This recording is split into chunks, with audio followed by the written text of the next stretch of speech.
Good night, everybody. Thank you so much for joining me. I don't know, last time we spoke was, I do believe it was September 1st. And so we have not spoken. I saw a video there the other day, and Sunday, but we have not had any active any interaction since then. Trying to set this up to make sure it's everybody get to see it. Yeah. Yeah, good night, good night. Everybody on? Good night, Leonie. Good night, Monica. Good night, Jessica. Good night, Electra. Good night, Maxine. Good night, good night, good night, good night, Pamela. Jamaica 4-1. Michelle, you don't have nothing to do. No, you don't have nothing to do. Like share the live. What are you doing in the comment section? What share the live? Come January, you might not have a work, you know. Good night, good night, good night, everybody. Well, we have a few things we want to get through tonight. Everybody in good spirits? I'm in good spirits. Tired still, believe you me. The more you try to rest is the more tired you get. So might as well get about a rest. Are you hearing the fan in the background? Can you tell me if you're hearing the fan? Yes, we are YouTubing. Good night, Dawn. Are you hearing the fan? You hearing the fan in the background? No, or you're just in good spirits? All right. I don't know what the yes is for. It must be that you're in good spirits. I'm in good spirits.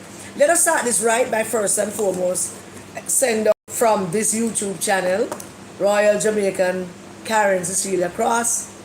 Let us send out our very heartiest congratulations to Dr. the Most Honorable Andrew Michael Holness on his spectacular victory over the risers.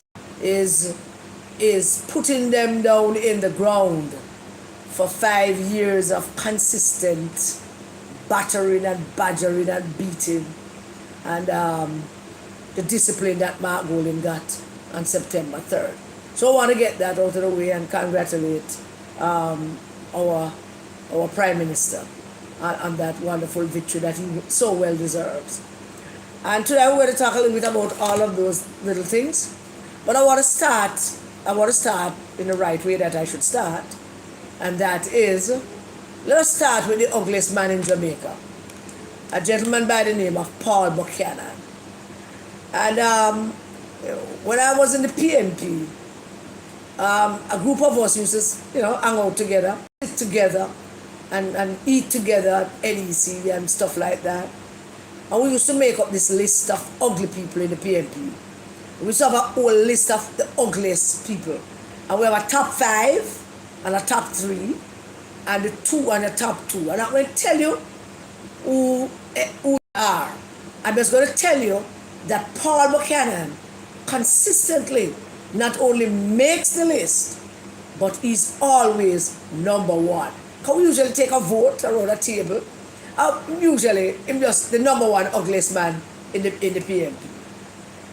And when I said God is not asleep and God is, and this, we're going to talk about this very unusual election that we knew that it was the most unusual election that we've ever had. And but before I tell you about that, let us put Mr. Buchanan in place tonight. Just look a bit, not going hard at him. I knew he was up to no good from the day that he became the candidate. He came to my ice cream shop and he buy me usual $1,000 cup of coconut and him stand up there and eat it and chatting away because that's his favorite pastime. And I'm just leaning there and the counter just listening to him, chatting away. And he said something that he repeated a number of times leading up to the elections. But the first time I heard him say it, I don't know if he had said it before he actually came to my shop. But the first time he said it, he said that when this election is over, the JLP is going to need to find a new leader. And I said to him, because is he more attack? I barely can get a word in, so I said, why that? And he said, well, he's going to lose. I said, who that? Had him say, Andrew Holness is going to lose. I'm going to beat him. And I paused and I said to him, maybe you need to give me the link to that universe that you are conjuring up in your head, where you think you can beat Andrew Holness, and he walk around the shop with him ice cream, think, with him ugly face. And the more him talk, is the ugly and better. When I eat ice cream, trust me, he's the ugliest man I ever see eat ice cream. I kid you not. And I said to him, is that your stump speech? I mean, JLP is going to need a new leader, because that, I'm going to say, it's just something you're saying to get votes, isn't it? Because you know you can beat Andrew Holness. I can beat Andrew Holness. We have extensive, he has this, we have that. And he has always been able to outmaneuver and outsmart us. He cannot outsmart me. I am one of the smartest, ugliest man in myself. I add the ugly to it. I'm one of the smartest man in politics. You know, when he left the ice cream shop that night, we had a war room meeting. And I said to the war room, you know, said this damn ugly fool is going to be a problem. Heaven, God in heaven. I said, you know, said this damn ugly fool is going to cause problem. And the war room asked me, where me chat? She said, so she dismissing. She dismissing. The rest of them, I can't cause a problem. It's only have at least a 3,000 vote outnumbered PNP in West Central. And they made all kind of argument, which were factual argument, yes. But them never get to be a certain time say, it will cause problem. So because I knew from then that I'm going to cause problem, I decided on a strategy that I know would totally work. Totally work. The strategy was to first of all keep track of him. Sue him I do. Which part him I go. Where him up to. And the only way to do that was to get some young women and employ their services to be with him. This is something that I have to reveal, you know. Because if I walk out and say him win and we thief him, and when him said that, it now includes me because I voted for the Prime Minister. But I never imagined in my wildest dreams that this effort to keep track of him would have yielded such good. I mean, I get some reports on a daily basis, it's not funny. That will tell you some of the reports that I got. But here was these two young ladies. One, I didn't know any of them come from, him just assume that they are from West Central St. Andrew. That's the level of his ugly stupidity. Because him love young girl and him ugly and a woman don't want him because him short. Because if you're ugly and tall, that could work, you know. You know, I mean, you could carry home a tall, ugly man to your yard and introduce him. Carry home a short, ugly man is not going to work because he's short and ugly. So women who naturally are attracted to him. So you have to pony up, so to speak. The uglier you are, the more benefits you have to be offering. That's just life. So even though these two young ladies come, the first one, that herself running. Her job was simple. Keep him focused on you. Every opportunity you get, and him look like him stressed, and him a quarrel, and everybody down for him, make sure you tell him that he must calm down, because later on you're going to sit on his face. That will get him ugly face all lighted up. Boy, those two young ladies, they did a marvelous job. Marvelous job on him. Then I instructing them to rob him any opportunity you get, rob him. Every opportunity you get, rob him. Take away money. As much of it as you can. Because he's going to spend it for some other woman, but now go sit down on him face. But he's going to spend it because him show off. Because I show short man, stay man bunting in the same category of them some from short man complex, you know? So I'm going to show off, so rob him every opportunity you get. Make sure what them can drive and stuff.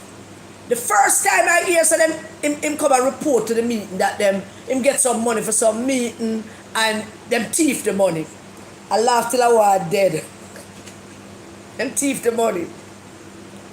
Couple days after, them thief him vehicle. Maybe a week or two after them thief some more money. Then it continues. Then them take away him gun. Nobody not take away him gun. Nobody not take away him gun. Them take away the vehicle. And the gun was in the vehicle. I couldn't find the vehicle. But nobody take it. I'm not a bad man. I'm not a man who want him gun take away him gun. A two simple woman. Who, one of whom sits on his face on a regular basis. She said it was no fun. She said, no, it was no fun. Anyway, they worked him over. Both of them. Plus the ones, them, the other additional little ones them that him had when pick up every now and then and give him a 10,000, 15 because he want to look like a big shot because him short and him ugly.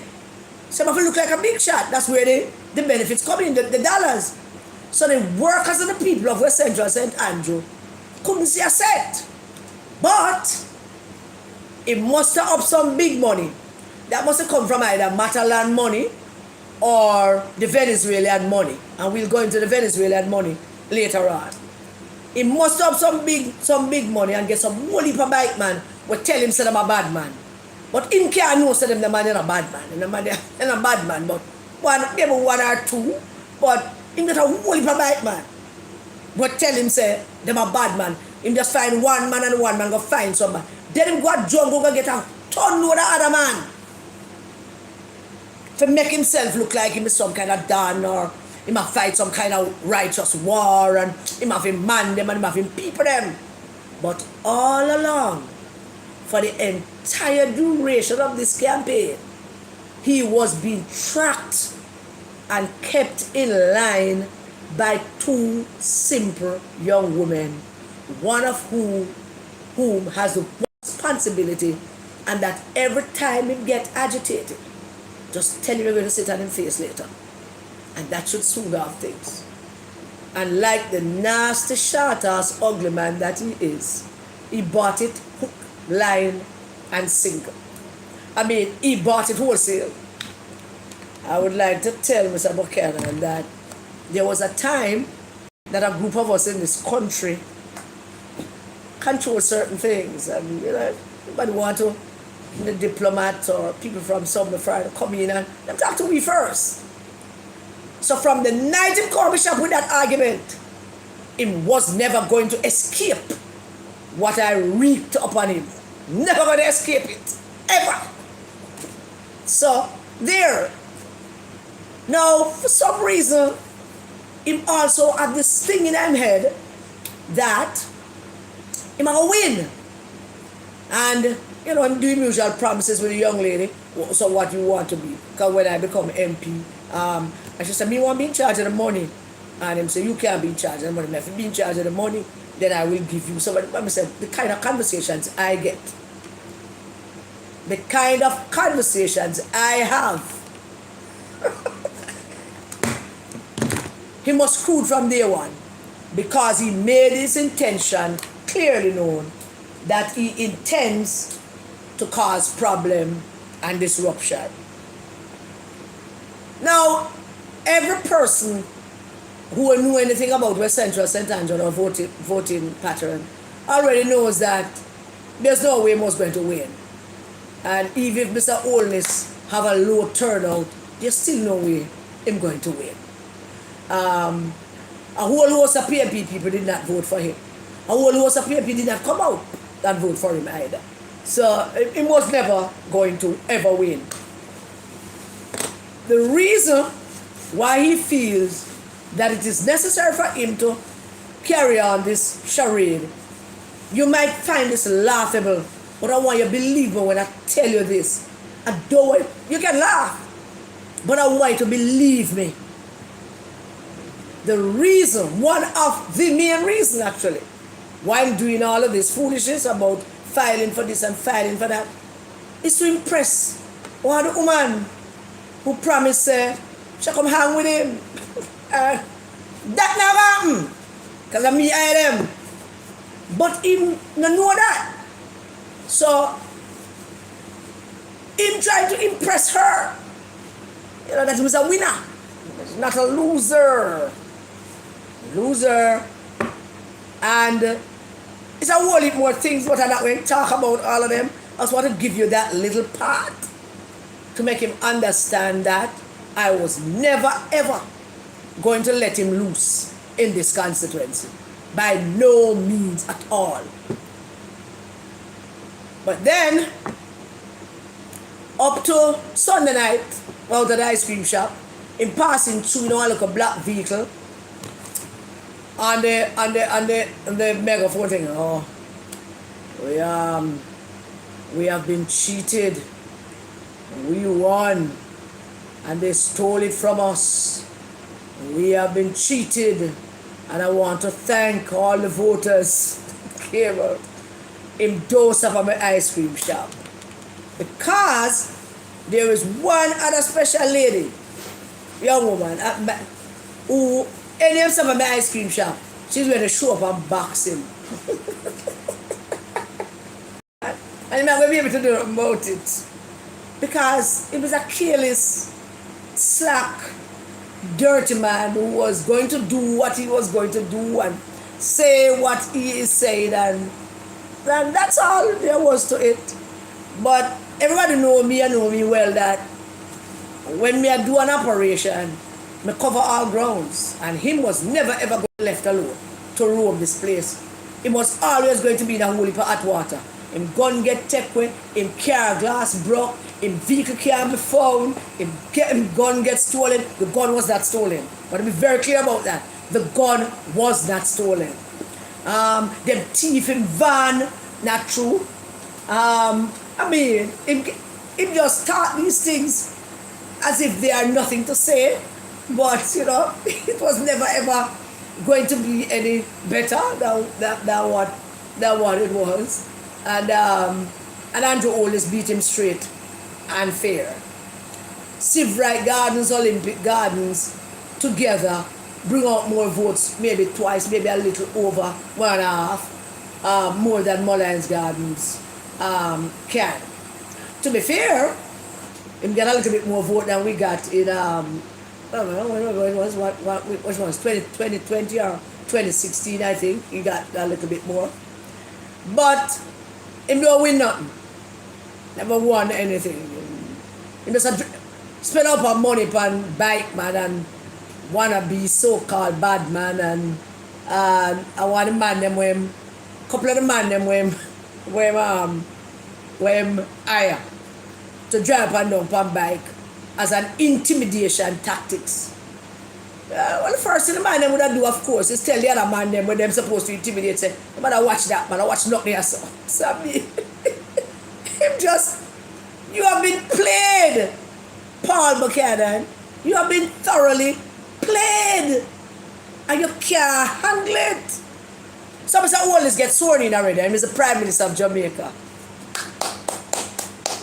And him gone to New York and represent Jamaica at the United Nations General Assembly, where he's been warmly greeted, I am told, and congratulated by many, many countries, congratulated by a well-deserved victory and a well-run campaign, because he was so dignified in the way he never ever responded to Mark Golding and in vitriol.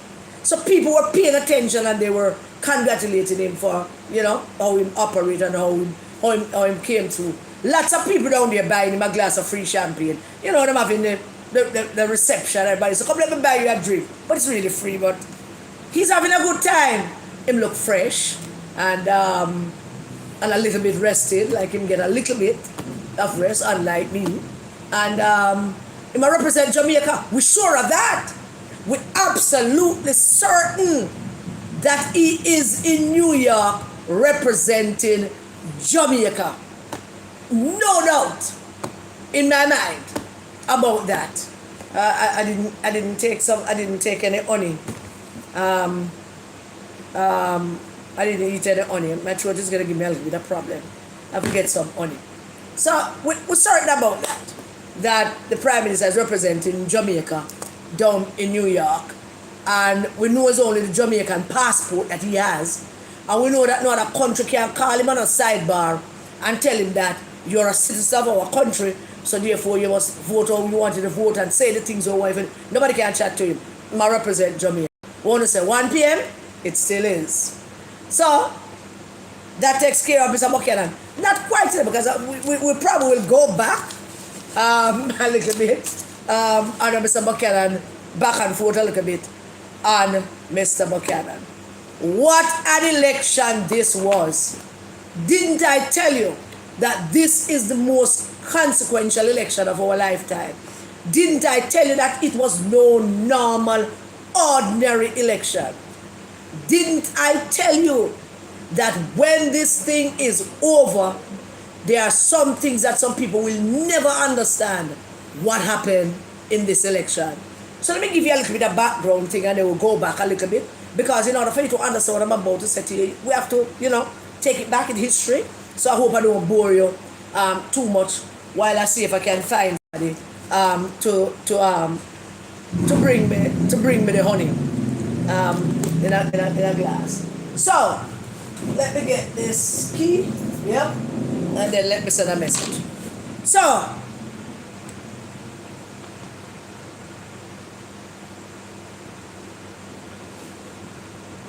up to February 2024, the election was a little bit in the air, so to speak. And Brittany, can you come to me, please, baby, if you get this message? Can you come to me? Britt, you are KK. And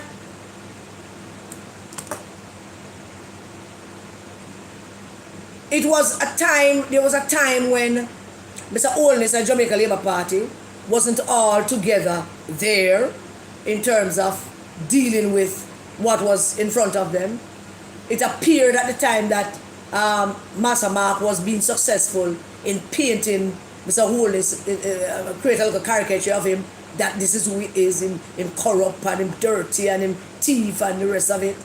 And they were somewhat, it appears, a little bit successful with that, leading up to the 2024 local government elections. Their campaign in the local government election was simple. They could get rid of Brogard and come out and vote and could get rid of the wicked government. And guess what? A whole host of people came out and voted. Still about 13% short of the amount of people that came out in 2016. But the whole host of them came out. Particularly young people who felt that Brogard now paid them the mind and them are going to teach them a little lesson and them go out and them vote for unknown people. Most of them didn't know who they voted for. And so the PNP got buoyed by that. Put up a good run and a good fight in the local government elections, and by all accounts they did well.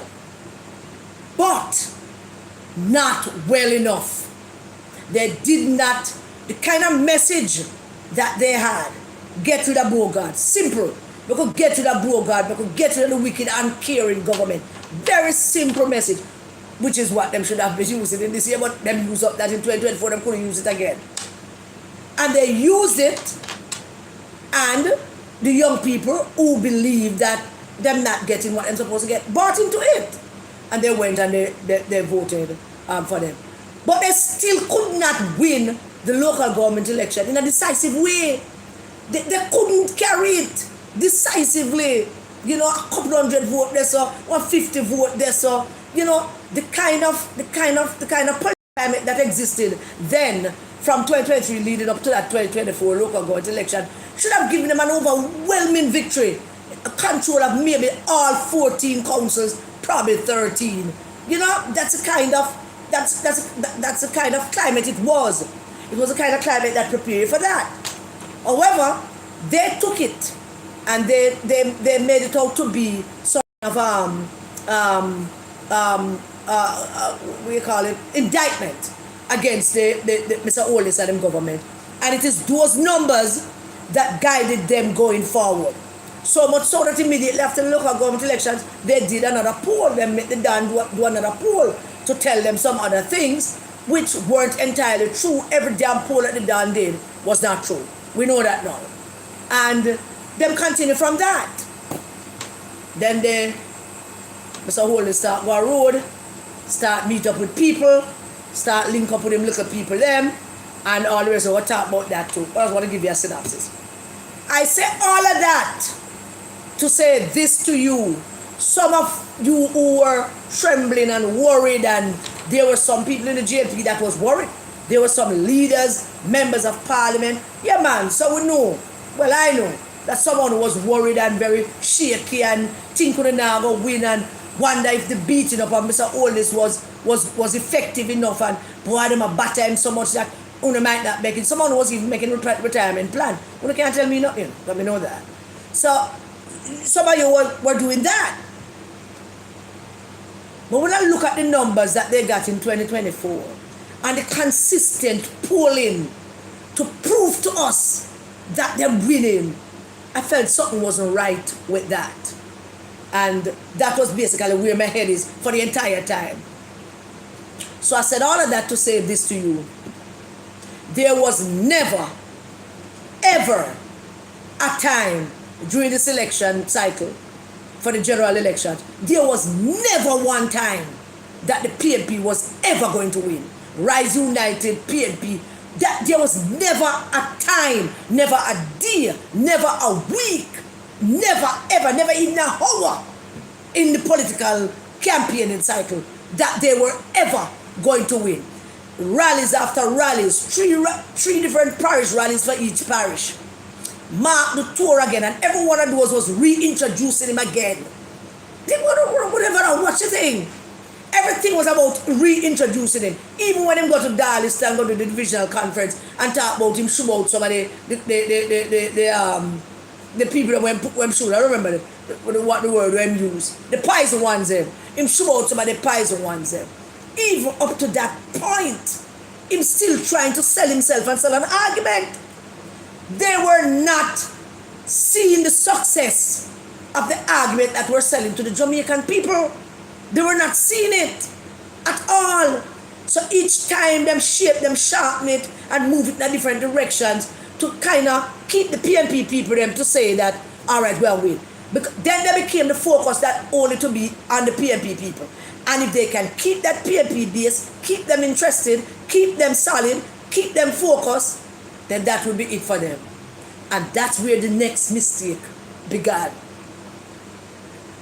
They went on a rampage against Mr. Oldest. They had the IC doing their part in this assassination of the Prime Minister's character. Remember I told you, this IC was set up specifically to target Mr. Oldest, because the JP was not paying attention to the makeup of the IC when they passed that law. Them just pass it, even though they never like it and they never support it, and just let it loose. So Omar Davis and Mountain was going to pass up that chance to ensure that the people that them wanted it get to be there. So while that operation was in play, where the IC was constantly at the Prime Minister's throat, they were also using that IC argument to a momentum, say, on a storm speech, and build a platform that them can consistently hammer it and hammer it. And I don't know who the strategists are, but it's one thing I know about the Jamaican people and corruption. Them think the whole are corrupt. So when them hear one man, I say the next. When them hear one pan one side, I say the man the thief and this is what him do. people them start asking how much you thief, or what you did do. And then Mr. Only start getting that, what you call sorry for vote, because he wasn't responding to them, which was an excellent strategy to answer Mark Golding. So that was that. They were never winning, ever. But I understand all of you was a little anxious, and some people were thinking that the JLP will lose and all the rest of it. We never for 1 second, ever, thought that them was going to win.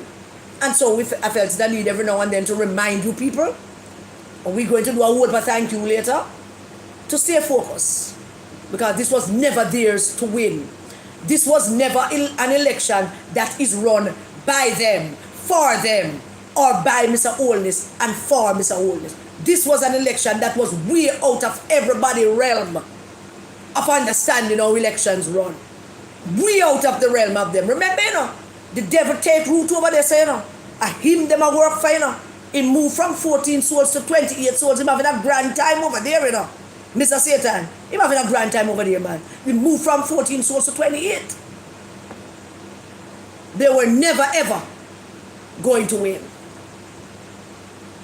Hammering the Prime Minister, beating at the Prime Minister, creating all kind of misconception about Jamaica and the Jamaican government leadership and all the rest of it. This was an election that God took control of from very, very early. God took control of this election from very, very early. I will get the devil in an arrangement to stay over there with them, make them continue what them I do, so that we can get to continue to do God's work over here. So there was never a time that they were ever winning. Now, did they know that they were not winning? Dayton Campbell knows. Peter Bunting knew. Angela Brownberg knew. In spite of the fact that I'd love to say Mark knew, I don't think he did. Probably did, but I don't think so. Because the hype when they put him on could only be explained with them telling him, see, the new poll is a done, man. See, we're ahead. And we this. We'll win this thing. And then the pedophile him is the loudest mouth out there. We're winning. We're going to sweep Manchester. We're going to sweep St. Elizabeth. Look like him couldn't find a broom. No. Walk with the broom, but now give a sweep away. This was never an election that they have any control over about winning. Skeng and him 13-year prediction, madness. Wasn't going to happen. But we said it. The Dan and Fee polls was never ever going to happen. But every time the Dan do a poll and him come out, it is meant to keep you, the PMP people who are watching. I know some of you are watching. I know not well like the things I'm saying tonight. But somebody is directed for your own benefit. That hyping of telling you that you're winning was always designed to keep you in that frame of mind that you're winning. And because him say you're winning, you believe him. And so, him did a poll after poll after poll after poll. Let me go back again and remind you that that is what they did in the reverse with Peter Phillips. Poll after poll after poll. Him now win. Him can't win. Him now relate to the young people. The young people are not attracted to him. Him just now cut it. Him too old. All kind of argument. Him now win. It's the same argument them come in the reverse. We are winning. We winning. Stay with us because we're winning. And I don't know, some of you have worked with in politics for a long time. You PMP people there. And I know that some of you believe me. When I tell you, when you call me and you ask me, I'm telling you, say, you're not winning. You're just not winning. But why? The way the people that are going out there, you're in the blood and fire, so we soon get to that. The way they are going, but the thing look ready, PMP look ready. So yeah, Kamala Harris used to have some very big rallies too. Whole heaps of people block off places. from as early as 8 o'clock a morning time to see her somewhere she's going to be at 8 o'clock in the night. Big rallies, nothing can go on. And I said it before, if you are winning, there's no need for you. Nobody know, but not a soul with the honey. If you are winning, there's no need for you to be constantly out there saying, we are winning. If you're winning, there's no need for you to constantly be putting out false number to say that you are winning. So it was never ever going to be that. Never ever going to be that. So there's that. So now,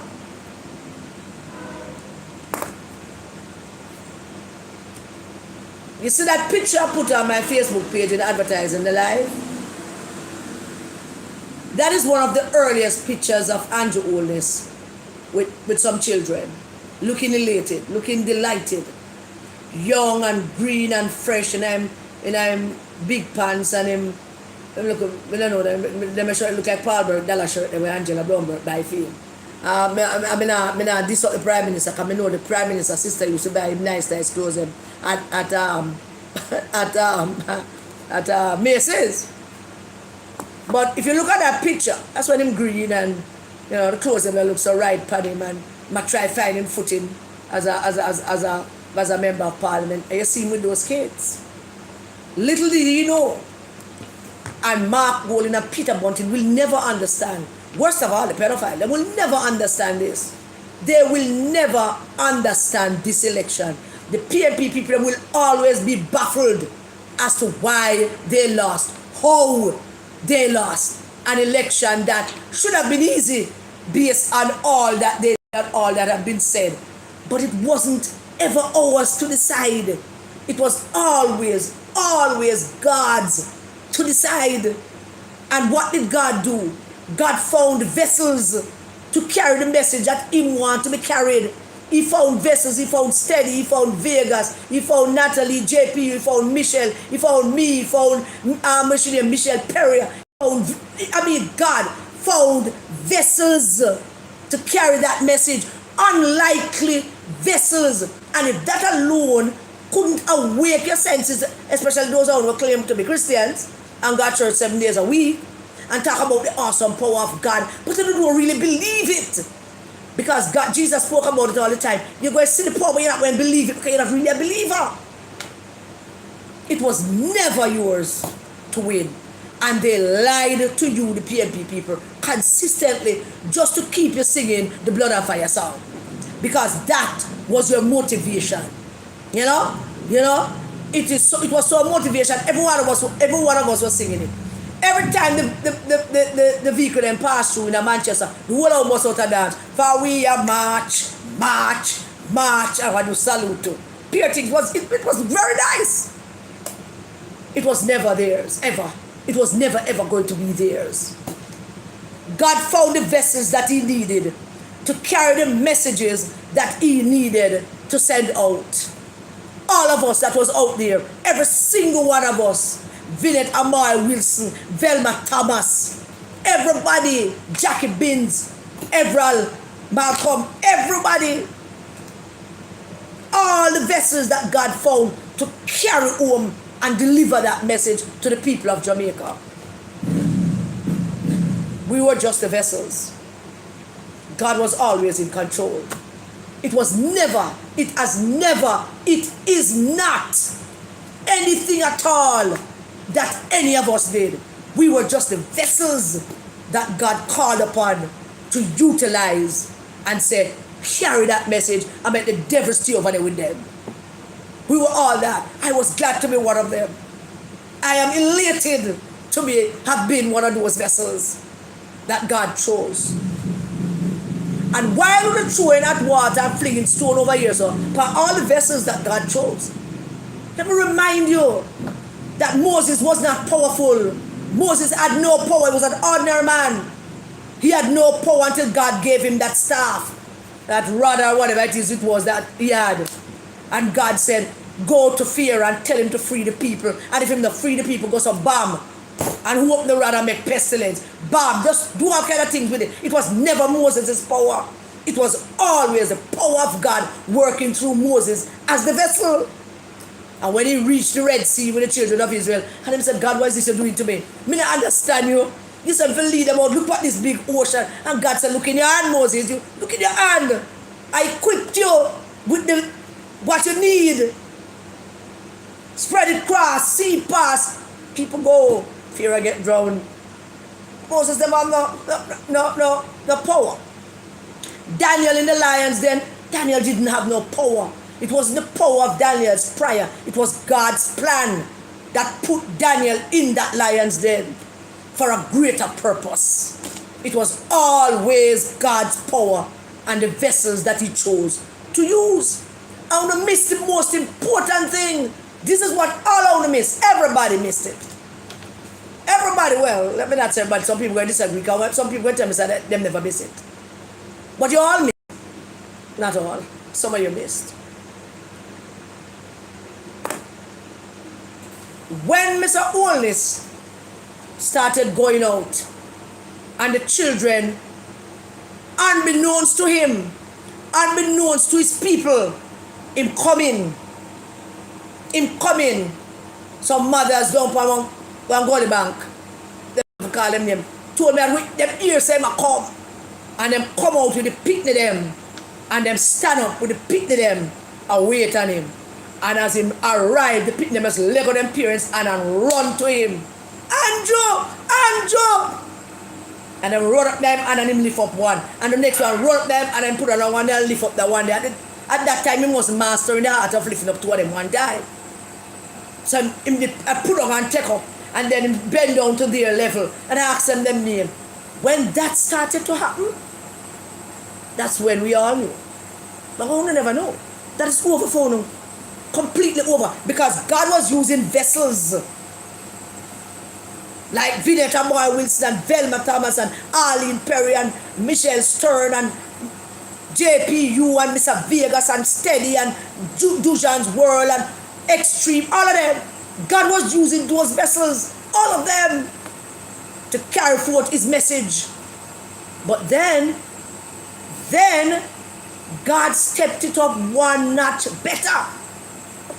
God sent his little angels. Now, his innocent little angels. And them him sent out now to fight that last battle. And them him sent out to fight that last battle.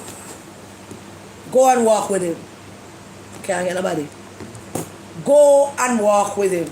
So everywhere Mr. Holness turned up, God's little angels were there to greet him. They were sent by the Almighty God for a specific purpose. To surround him, to hold on to him foot, to hold him on and pass on whatever it is that God wanted them to pass on. How is that Christian? What's wrong with you? I have not been to church for the longest while. I have my Bible, I hardly read it. But I do pray. 24/7 I'm in prayer. Morning, noon, and night I'm in prayer. As I wake up, I go to my prayer on YouTube. And the prayer play until the battery dead in the phone. One prayer after the next. Listen every word of God. Try and understand it. So while we the vessels were carrying it, God let out him little angels then. The kids. And so no go on. Go touch him. Go touch his foot. Go hug him up. Go get your head touched. Go get kiss. I'm going to miss that totally. Said this was never any of us to decide. This was always, I don't wonder why I was having so much fun and why I was contented and relaxed. I was always relaxed about it. I knew. I felt it.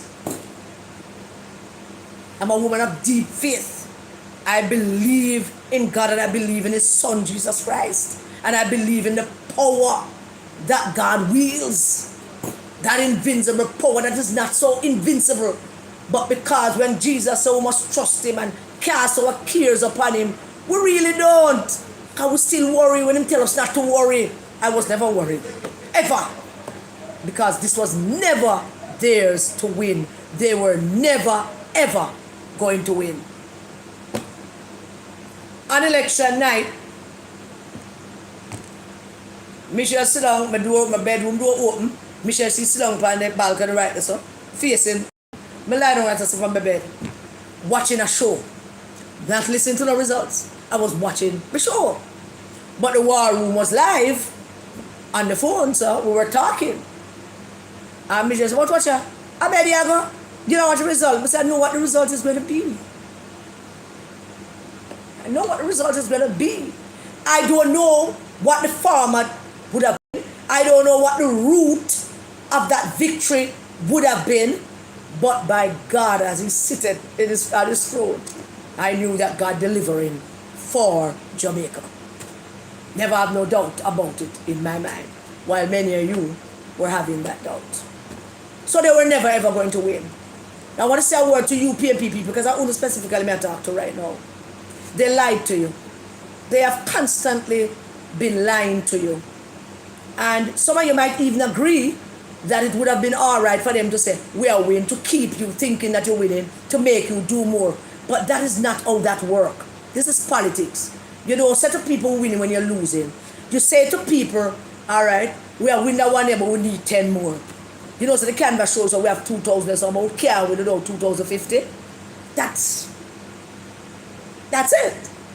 That's how it works. But they were constantly telling that you're ahead. Then he put out this thing of the election day workers that were leading in 47 of the 63 constituencies.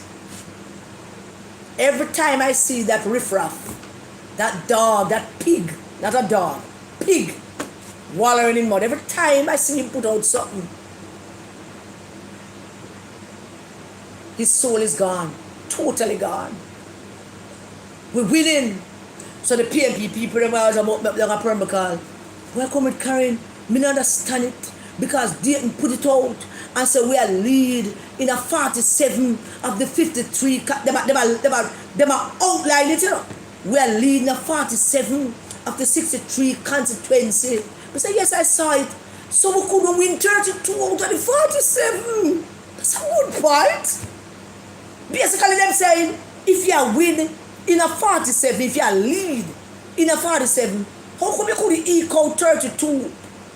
I gently say to them, there was nothing that him could do to stop this. Nothing. This was no ordinary election. There was nothing that he could have done to stop this. This was already written and cast in stone. This is what was ever going to happen, not what him saying. It was never about what him saying and what them doing. And so, as is written in the word, God sent forth his angels and delivered that victory for Jamaica, for Andrew Michael, the boy from 57 Cumberland Road. We start off him look busy with a one taxi. I met the girl from down a Spanish town. We sell scandal bag in a Spanish town, and them get together and them lead in this country. Prime Minister and Prime Minister wife. Every single thing that Mark Golding did and that Peter Bunting and Dayton Campbell and all of them conspire to do, everything that they did to try to bring down Andrew Oldis and to degrade his wife, everything, God was watching and he was smiling because it was already set. There was nothing you could do. You couldn't even be decent about it because it was written that the devil will be playing romper room over on your side. There's nothing right that you will be doing. Not a thing right. Everything you're doing is wrong because the devil over there play romper room, hopscotch, dandy shandy, a race board ass in a gully. The devil is over there and make sure you do every single thing that is wrong. So if you go to a road now and do an analysis and try to find out what you did wrong, you're not going to find out. Nobody be able to tell you no. This was way above you know. It was way above all of us. We were just the vessels. This was always above us. And I don't care whether you want to laugh or don't believe it. But this was always a way ahead of us, man. This was never ever going to be a win for any of you. Ever. Only if you understand that. Then God's little angels and all the rest of them gathered around the Prime Minister and gave him that victory. Una was never ever going to win. But not only did you lose the election, let me go back to the PNP people. They consistently lied to you. They never said to you, we're winning here, so I think we're okay there, so, and we're okay here, so. But you see, you don't there, so, we're going to need 50 more. So you only need to find 50 more. No! They constantly put out that you're winning. So the only job that you have to do is march. For we are march. For everything them broke down, we are going to build back. What my liberal friend them. But so the song, no, man. And God is a good God. Look at you now. March. Time come. Corruption. Una lost the argument. Lost the message. Lost the election. And lost on the fucking song. Una lost the song. And just when I thought that this was, justice, poetic justice. I mean, this was great. They've lost their message, they've lost the election, and they've lost the damn song. Just when I thought this was a high point, Mr. Oldest going and his inauguration on the last, on the time come argument. Jesus have mercy. God is not dead, he's alive. Yes, I hear that. True, it's true, yeah. God is not dead, he's alive. Only lost the election, lost the message, lost the damn song, and then lost the slogan, time come. You lost it all, the whole damn thing. So when it was over, the labor up there bury put in a song. You not see it, They lied to you. You were never ever winning. They lied to you. And to make it even worse that they lied to you, them thief the money for themselves and them don't share it with you. How soon come to the money argument? Because if I start talking, I'm not look at this list that I am. But there are some things that I don't. I remember in one conversation, I don't know if it was on JPU or somebody was having a conversation about, well, they must spend their money for winning, And I made one simple argument. This is one election that money will not have much impact. Whatever impact it was meant to have, it will have that. But it will not determine anything. Let me repeat that is true. That Bunting spent about 200 million of him drug money. And all him could muster was 542 vote win. Him lose in every division that the PNP had. In every place that the PNP stronghold, Bunting lost vote. And on election day in South Manchester, in people them who have been hounding me in South Manchester every day, Karen, give me a break. Go on, one man, tired. Bunting never win by 3,500 votes. Oh yeah. Him win. We not take when win, A win is a win. Not take when win. He won. Fair and square. By 542 votes. In every... There is this place named Ellen Street, which is Dirty Bryce yard. And yard that. I'm basically just kind of just go in there and just kick over him bad pan and fix up him flowers them and lean down pan him gate and chat to him dog and I basically walk around them yard like a my yard. You know what happened? With that, the JLP doubled its vote. The JLP more than doubled its vote count coming out of Bryce yard. Chat to me now, Bryce. Come chat to me now. Come talk to me. This was a little longer. I was up there like 2 months before you see what happened. More than double the votes out of Ellen Street. History. Great. Wonderful. Yes, Bryce. Newport was Bledding Town. Oh yeah. We haggled that too. We didn't win. But if you look deep into the numbers, him win. But he really never did. God was in the midst of it all, doing what he does best because of his God. So, all the JLP bigwigs them and MPs that were worried that they were going to lose earlier, because I know that some of you were. Nobody tell me nothing, me no know nothing. I just know, I just sense it in a one. That don't think so, they never win. There was a time when Bobby Montague was behaving like him lost his best friend, and then him find him voice and all of that was going on. At the Prime Minister's reception after the swearing in, which I had the privilege to go to. Thank you, Mr. Prime Minister, for the invite.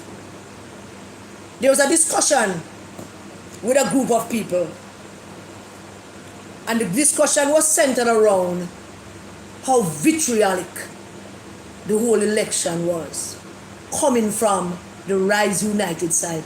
What nastiness and wickedness and evilness was coming from over that side. The only person that was talking other things was me from over this side, and probably a couple of one of us. I believe I'm the only one who crossed every line. There's no other line left to be crossed. But the JLP as a party behaved exemplary in terms of how they responded to the Rise United and how the Rise United were behaving. I mean, una behave like una own the place. Una behave like una dip on the play field and everybody are a friend. And the JLP are a friend on the play field as uno. You know? That's how they behave. Was never ever fun to win. It was vitriolic, it was nasty. It went at people because the bloggers that blog for you were never able to pivot to defending you and defend what you are and who you are and suggest to the Jamaican people that they vote for you. They were never able to sell that argument. We were able to sell Jamaica to the Jamaican people who was not able to sell the British white man to the Jamaican people up to the last minute. He still introduced himself.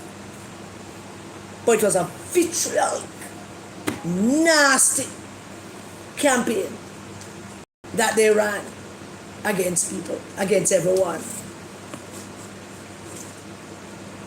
The political losers are Peter Bunting, Mark Golding, and of course, the pedophile. Now, yeah, I know, I see it. Yeah. Yeah, you know who to win, especially by MP Crystal Lee. I know, yeah. The losers, Peter Bunting, who won a seat but really lost. Mark Golding, who was walking up and down election day, going into all kind of polling stations and have no business being in, to the point where people have to disrespect him. I'm going to talk about that too. The money harlots them lost. The money guinea gags them, the money whores them lost. Matalan lost big. You're not going to be allowed. Mr. Big Nail over Tankwell, him lose too. And all of the other money guinea gags them, when I line up behind me, all of them, what? Lost. Steve McGregor lost. Yeah. The two political dons lost. That Anderson, him can't show him face all that out, him do not poll anybody believe him. Well, some people would. Nah, about them. PJ also lost. Because he's the one that set in motion this that is heaped up on Norman Manley Party. That's this result on September 3rd. He's the one that started all of that. He lost. So even when he came out looking like a Taliban kidnapped victim, endorsing the pedophile, he lost. That alone demeaned him. Plus all that he planned from then on. It saddens my heart to say that Peter Phillips lost as well. Because Peter Phillips can't sit down in yard or couldn't sit down in yard election night and say fuck out, no? Couldn't. How could he? How could you, Peter Phillips, you couldn't go there, sit down and enjoy a drink and say, yeah man, and that fair to me. How could you? You were out there with them hoodwink you, them engage you, them cajole you, them recruit you, come and protest with you, come chat crap over mic, and then come out, come talk with us.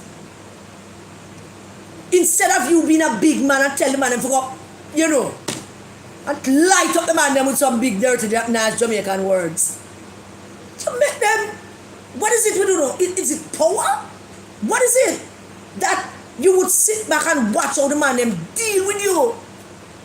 For what godforsaken reason? What reason could have inspired you to go support them? I know. You think they might win and you might get something to do and what? What? That? Dr. Phillips? You lost big. You can't celebrate. How could you celebrate? After what they did to you, they come out and do all of that for them. Not that it was ever going to help them. I told them every time I meet my tell them that can't help them. Can't help them. I don't pretend to have any kind of personal conversation about these things. I just know that it could. So Peter Phillips, you were a big loser on election night. Probably the biggest loser of them all, quite frankly. Probably even more, you suffer even more losing than Mark Bolin. And the money harlots them. Maybe. Because when you should have tell the man them for go or jump off or whatever, you go join them. The big winners on September 3rd. Rhoda Moy Crawford. Rhoda Moy Crawford. And I have something to say to you later. Tova. Tova's name was Hamilton? Tova. Big winners. And Donovan Williams. Now those three are the biggest winners. Not the biggest, but big winners. Among the list of biggest winners. Why? Because these are three traditional PMP seats that the man them couldn't get back. So when they come out and talk about we lose because Bunting and Dayton Campbell win, they're going to set on right because it looks like HPS now work right. And when them tell them to go, we're on education. None at all, or no common sense, no political sense. That when them tell them to go say foolishness, you tell them no, you want to say? Me not going to say that you want to say? Huh? North Trelawney will not go back to the PMP. Ever. If ever. Man, a couple years from now, I don't know. But if Tova Hamilton continues her work, how do I get back North Trelawney? Central Kingston gone. That by the time Rosie and them done enumerate and sort it out, Donovan Williams will be an old man when they leave Central Kingston. And Rhoda, my darling little Rhoda, who I could adopt as a daughter, did so extremely well. Followed instructions and do our work and deliver our seat and prevent the Jamaican Parliament for having to tolerate another dirty man in the Parliament. Enough of them in there.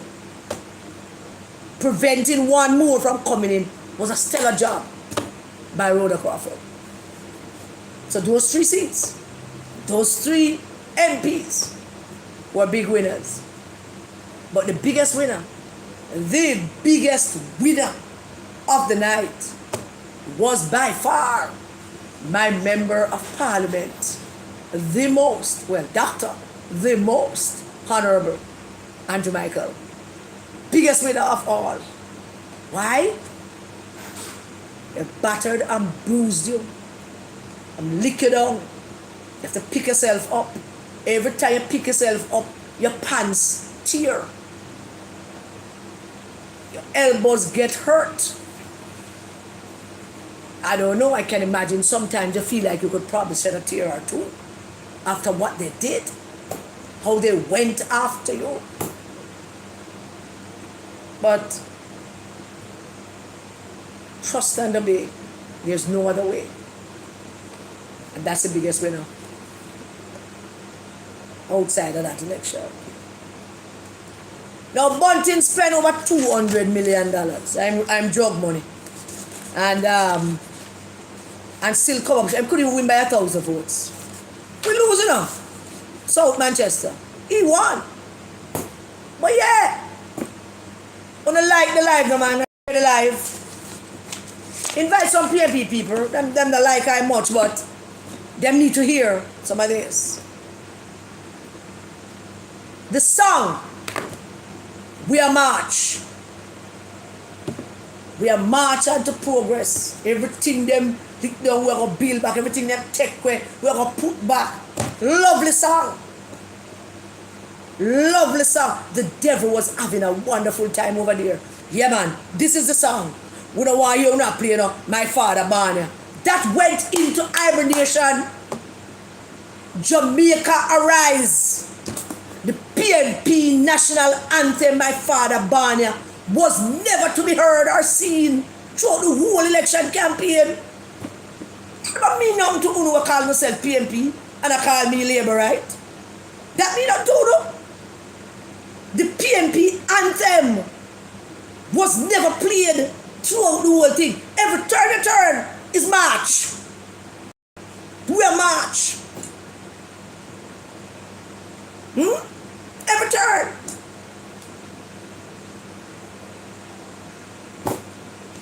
It brings me grief sometimes to watch them operate thinking that we actually know what I do. No song. Only another song of a Mark Golding. And when the fool that drive up and down for Paul Buchanan, Bowdia, me and my play, me just promptly tell them, don't play that one. Don't ever play that one. I fling stone on the car if you play that one, Bowdia. So. Me no want in there, so I hear that. Continue the march song. We can dance to that. Never one time did I hear My Father Barney. Because no leader no Barney, him father no Barney, him grandmother no Barney, nobody feel no Barney. So that song went into hiding, disappeared off of the charts. All we had was March. And then we lost the March. How do you write them tickets? This is the sweetest election. I've never seen an election like this ever in my life. Ever. Una march. They write them take the song. Jamaica Rise. Missing. My Father Barney. Missing. Lost the election, lost the message, lost on a slogan, lost on a song. Every bit of it we take it from Uno. And I play it in different way. And Uno, and Dan Anderson, and the rest of Uno believe that that's something going on with Uno. Oh yes, every single thing. What that is, That's true. It is true. Now the biggest losers, by far, the biggest losers in this election, I want you to hear me good. The biggest losers in these elections are the voters of South Manchester, who thought to themselves it's a great idea to go elect Peter Bunting to be their member of parliament.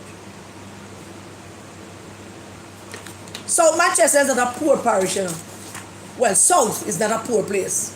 There are poor people there, but not really poor. So the biggest losers are the voters who elected Peter Bunting. But I found a choice. Nobody can tell no what to do. Voting is a choice. And you're free to elect who you want to elect. Good luck with that. But also biggest losers are the people of Eastern Westmoreland. My God in heaven. I know money make people do crazy things. I want to show up. I want to get to the big money. I want to go vote for the pedophile and give him Lord and Savior over on the seat. I wonder how long I'm going to keep him. North Clarendon voters, also biggest losers. Southeast St. Catherine, also biggest losers. But hear this. At the end of it all, a majority of the voters in this country, they chose Jamaica. They chose Jamaica. A majority of the voters in this country chose Jamaica in the long run. And there was never a point where they were ever going to do anything else. Never. Not once. With all the excitement. Never. We are win. We're going to sweep Manchester. We're going to sweep St. Elizabeth. We're going to sweep down the street. We're going to sweep across the road. We're going to sweep the gully. It was Plato who says that one of the penalties of not participating in democracy, such as elections, is that you end up electing your inferiors. And that's what South Manchester, Eastern Westmoreland, Southeast St. Catherine and North Clarendon did. Now, on the night of elections, when Bunting system win, him cheer, yeah. I've never seen him so emotive about something. He always pretend like, me have done and me have gotten. This have nothing to do because of me and I'm going to vote for me, yeah. But he was very emotive on election night. Yeah. That yeah was because he thought that he was going to be Deputy Prime Minister and Minister of Finance. Yes, Julian, you weren't never ever going to be Minister of Finance. He thought, when him do the yeah man, we are going to be Deputy Prime Minister and I'm going to be Minister of Finance. So my cheer Bunting. My cheer.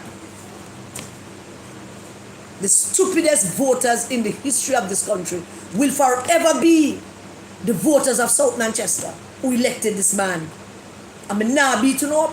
So you shouldn't do it. You really shouldn't. But it's your choice. It's also my point of view. That's not stupid. Because you had a better man. You had a better choice. Could have made a better choice. But no, me a diehard. A dieharded. So me now elect the man when me and him come from the same place. Now I elect this fool who them run from somewhere and him run come here, sir. And that's what you do. The voters of South Manchester. Or they can live with it. And the voters of Eastern Westmoreland. We don't want to hear nothing from Eastern Westmoreland, you know. We just want to chop up Dayton Campbell when they catch him and feel up on the daughters them, on the underage picking them. We just want to chop him up. Fine. That will be redemption. Because he must sleep one of them there. Can't help himself. I saw Dan Anderson on election day trying to wriggle himself out of a poll that was not. And he was doing a terrible job at it. It wasn't. He was being unsuccessful about that. Because he knew, and he knew every time that he was paid big money to do those polls, Dan Anderson knew he was lying to the PMP people them. He knew that what he did the day before election, they put out a headline to tell you that you're leading by 3 points. But you know what you never see unless you don't have a subscription to the Gleaner? The internal part of the poll. Which you know you never read. Because none of you subscribe to the Gleaner. The Gleaner now give you the story. You have to subscribe and pay for it. How much you pay, Michelle? Michelle, how much you pay? $40 we pay for subscription to the Gleaner. So that you can have access to it because me not read it. Dan Anderson knew he was lying to you PMP people. He knew. I'm telling you. But you don't listen to me because me are nobody. And you hate me and you want me to do this and we're going to talk about look like that till later if we have some time. But he was lying to you. He was lying to you at the behest of Dayton Campbell and Matalan and Peter Bunting. They lied to you and tell you that you're leading and you're winning. You were never leading. You were never winning. You were winning. You boasting about the seats that you never win. These are not seats that you win. These are the very said seats that them sabotage in 2020 to lose. They use the same psychology that them use on you, the reverse of it. Peter Phillips can't win. Them sabotage those seats, all the Westmoreland seats. North East St. Elizabeth, South Manchester, North Clarendon, all of them, South East and Gatwick. Every one of those seats were seats that were lost based on the treachery of Mark Walling and Peter Bunting and Dayton Campbell to get power. Them decide that they were going to make sure Peter Phillips lose, make sure the PNP lose, so them can have these seats to hand over to each other. How much time we are telling them that? We will never win anything. These are seats that got the numbers that they would have gotten in 2020 had they not sabotaged the party and the seats. What are you not going to learn? All of you are black on a boy with excitement. When are you going to learn? You never win anything. These, what you saw in these seats, apart from Dayton Campbell seat, we have to pay a big money to get them the numbers there. Apart from his seat, what you saw in the others, that is what it looks like when you're not being sabotaged. That is what it looks like when the body not fight you for you to lose. That is what it looks like. Look at Mr. Russell numbers. Look at Lisa Anna seat. Look at Dr. Russell's number. That's Lisa Anna numbers. Which she nearly lost because they were sabotage her and a fight her for how many years for her to lose the seat. I could not back them up. You want with the one government. And a dead me could want a government. You're not calling me. They never win anything. They got back those that them sabotage and them couldn't even do it good because them still lose Central Kingston, North Trelawney and Central Manchester. So they couldn't even bring them back. They concentrated the money on some seats that they want directly to get back. The same seats that they targeted in 2020. When are you going to have an understanding of the nature of the men that you all are backing up? Mark G, leader, Prime Minister, Ray, next Prime Minister of Jamaica, yeah? What not understand? They didn't win anything. Those are natural numbers that came back, except for Eastern Westmoreland, that Dayton Campbell spend all of Matalan money down there. Forget that. You have to spend all of Matalan money down there. I don't know if him getting on the vendor money, but who's talking about that? The whole of Matalan money, him share between him and Wavell and Dawes. And somebody went into the Hanover people there. And seats that they sabotaged to take them. Their intent was to make Peter Phillips lose them seat here, and then we take over the party and we put our people in them seat here. It's a simple equation. So they don't win nothing. And they still never get back 3 of them. That's how much the devil is with them. The devil is over there sitting on them shoulders telling them what to do. It's right hand of God. That's how it is. Yeah, make nice. I want to quarrel. I want to win. Win what? I want to move from 14 to 28. Win what? We never win nothing. These are seats that we normally would have. The PNP would normally have. And because of them, these very men, we lost them. And now them get them back with for them people in it. Go figure. Now you can't see. That's why Peter Phillips is one of the biggest losers of September 3rd. That is what? It is. I am so sorry that Mrs. Vaz lost her seat. And Mrs. Vaz's loss brought something home to me in terms of a broader picture. I look at Northeast St. Elizabeth, where Mr. Slowly is a performer, PNP and Labour right side, top performer. And they have decided they like it. They like the performance, they like the things we do, but they must choose them party over them own benefits, them own livelihood. them own community, the success that they get, they vote it out. We will never understand these things. Them a march. And them say, you know, and them tell we never know. And them a show we, the PNP people them who vote for them party instead of voting for the progress. Let's see if just we continue to deliver it. But if you look at that and look at Mrs. Vaz, you could easily come to a conclusion that maybe people don't want service. Maybe all the excitement that them raise about, we don't see the MP and him not do nothing, and the road them mash up on the water and all that, so you know when that they want to fix and that they want. Maybe that is not it. Maybe it's just chat. Maybe it's just chat because they want something for chat about, for quarrel about, because they always want something for quarrel about the voters. Maybe it's just that because you can't explain to me if it's work, if it's service to the people. How do you explain Mrs. Vaz and Mr. Slowly? Two MPs that, you know, basically do the same thing in terms of their work. Sorry, I was just trying to recap it.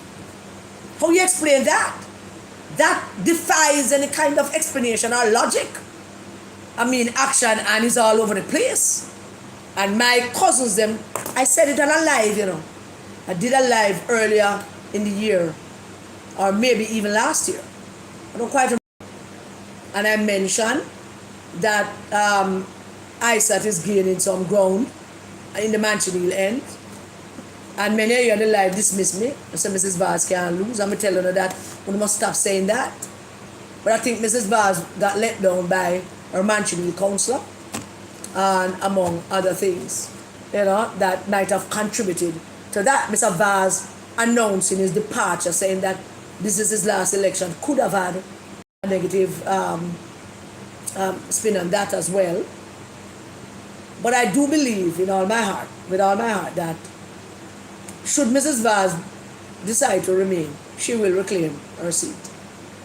I'm not worried about that, Lisa. Maybe she should just see this as God's way of saying take a rest and recalibrate and see where it goes. But you have to ask yourself, what do people want? Are they saying that down in central Manchester, people tell me, boy, Rhoda work, you know. She work, man. But people say they don't see her. So I said to one of them, which one do you prefer? Well, I like the two of them, you know, but if she can work, I will never see her. Much. But it's not that. It's just something for them to say. It don't have nothing to do with it. Not a thing. We pick up votes everywhere in the PNP areas in South Manchester. Everywhere. Double votes in some places. You know, you have no idea how I feel a personal satisfaction that I double the votes up a Bryce yard. What I'm saying yard, I mean him here or in Barnum Grove. Fiend town. So much so that election day when a bunting drivers passing, Karen! What? Boy, one girl, she take me on. You can't go home. Take a break, you're not tired. I said, do I look tired? Look at me, look fresher than you. Look at you. Yeah? But there was no quarrel. We pass a group of PNP people in one shop. And them rush up upon me. You see, Mr. Wallace, I said, I'm in a Barnia. I'm in a Jamaican car, I'm in a Barnia. Don't try to engage them in the conversation, to explain to them nothing. Because they want the explanation. Them leaders want to keep them dunce. Because if them leaders don't keep them dunce, they can't get them to vote for them. So they don't want to hear my argument that what Mr. Wallace says is true. They don't want to hear it. But at the end of the argument, we love the still, we love her too. It's great. It was wonderful. Election day. I was going up in Eatfield. When I pick up somebody, I will pick up a youth on the way who say I go for him ID, so I use one stone and kill all the two birds them, man. So we see the PNP aware of them. Then there are the dilapidated PNP people them. If there are any dirt poor people in South Manchester, them are PNP. I kid you not. I'm not saying that out of any kind of hard feelings. I'm going to explain to you what I mean right now. There's a group, an entire family of PNP in one place named Edinburgh that don't look nothing like Edinburgh because Edinburgh is in England. I mean, I don't know. Well, it's a British name from colonialism, I would imagine. Edinburgh. I'm here calling out. Hello, Mr. Lewis, you're watching? Big up yourself, sir. Big yard of PMP people. A repeated generation, a cycle of poverty. At least 5 generations. Based on the age group in there. 1 2-bedroom place. With a bathroom and a kitchen, about 19 PMP people. Who don't want to hear nothing from me? Me know you. You think me don't know you? Me not talk to you. Me not. Dilapidated state of living. 2-bedroom, 19 people, children. Me decide to talk about that. Because of how ignorant they have kept them. That them couldn't, I mean, lots of PMP people quarrel with me. But most of them have conversation with me. Good conversations too. We talk. And them say, well, me go vote for Mr. Bunting. Boy, I mean, I like him, you know. But me a PMP. You know what people say that? That they don't like him? Most of Manchester don't like him. Hear these people. Why I need to talk about it. Them live in a dilapidated house. They can barely hold 3 people, much as 19. The door look like it can't lock good. The roof can fall in any minute. Bunting, you need to go up there. Let me say if you're going to go up, you're going to fix that. Because them look like them are boat from Mikey Piet or before Mikey Piet, and the roof gone in from one hurricane or one massive rain. It has sink in. Every night that I go to my bed, that roof, that yard come into my head. I'm constantly have to ask God for all that roof. Constantly me have to ask the good Lord to hold that roof. For people who continuously voting for a party who don't even see them state of living. Let's say for argument's sake, them get a money from Mikey Piet all the while and then could have done better. Don't you think that Mikey Piet or them could have just get up one day and scan over materials, fixing the damn roof? Don't you think? Had I one next room, panic? No, dilapidated. It's a Sunday we go up here. It was heartbreaking. And I promised, and she don't want to talk to me, but I promised I want to talk about it for my life, so you can stay there. Somebody. Yeah. Then go vote for him. Maybe him just go up there with a truck and lumber and stuff. Then go fix the damn roof. I don't want room. I go visit, you know. After Christmas. Well, I have to go before Christmas, but not what they say. So there. With that, people don't like Bunting in South Manchester, but they are die-hearted. And that is what keeps them in the fold, the die-heartedness. And there's nothing wrong with being die-hearted, but living like that? Being a die-hearted and living like that?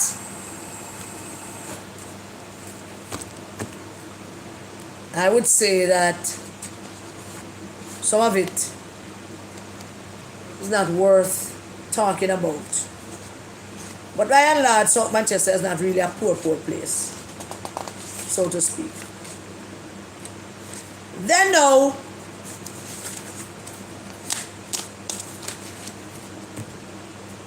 there are those who, when it hit them that I was casting my vote to choose Jamaica and to vote for my MP to remain Prime Minister, they all got a renewed bout of bellyache and diarrhea, and everybody was going off of them rockers.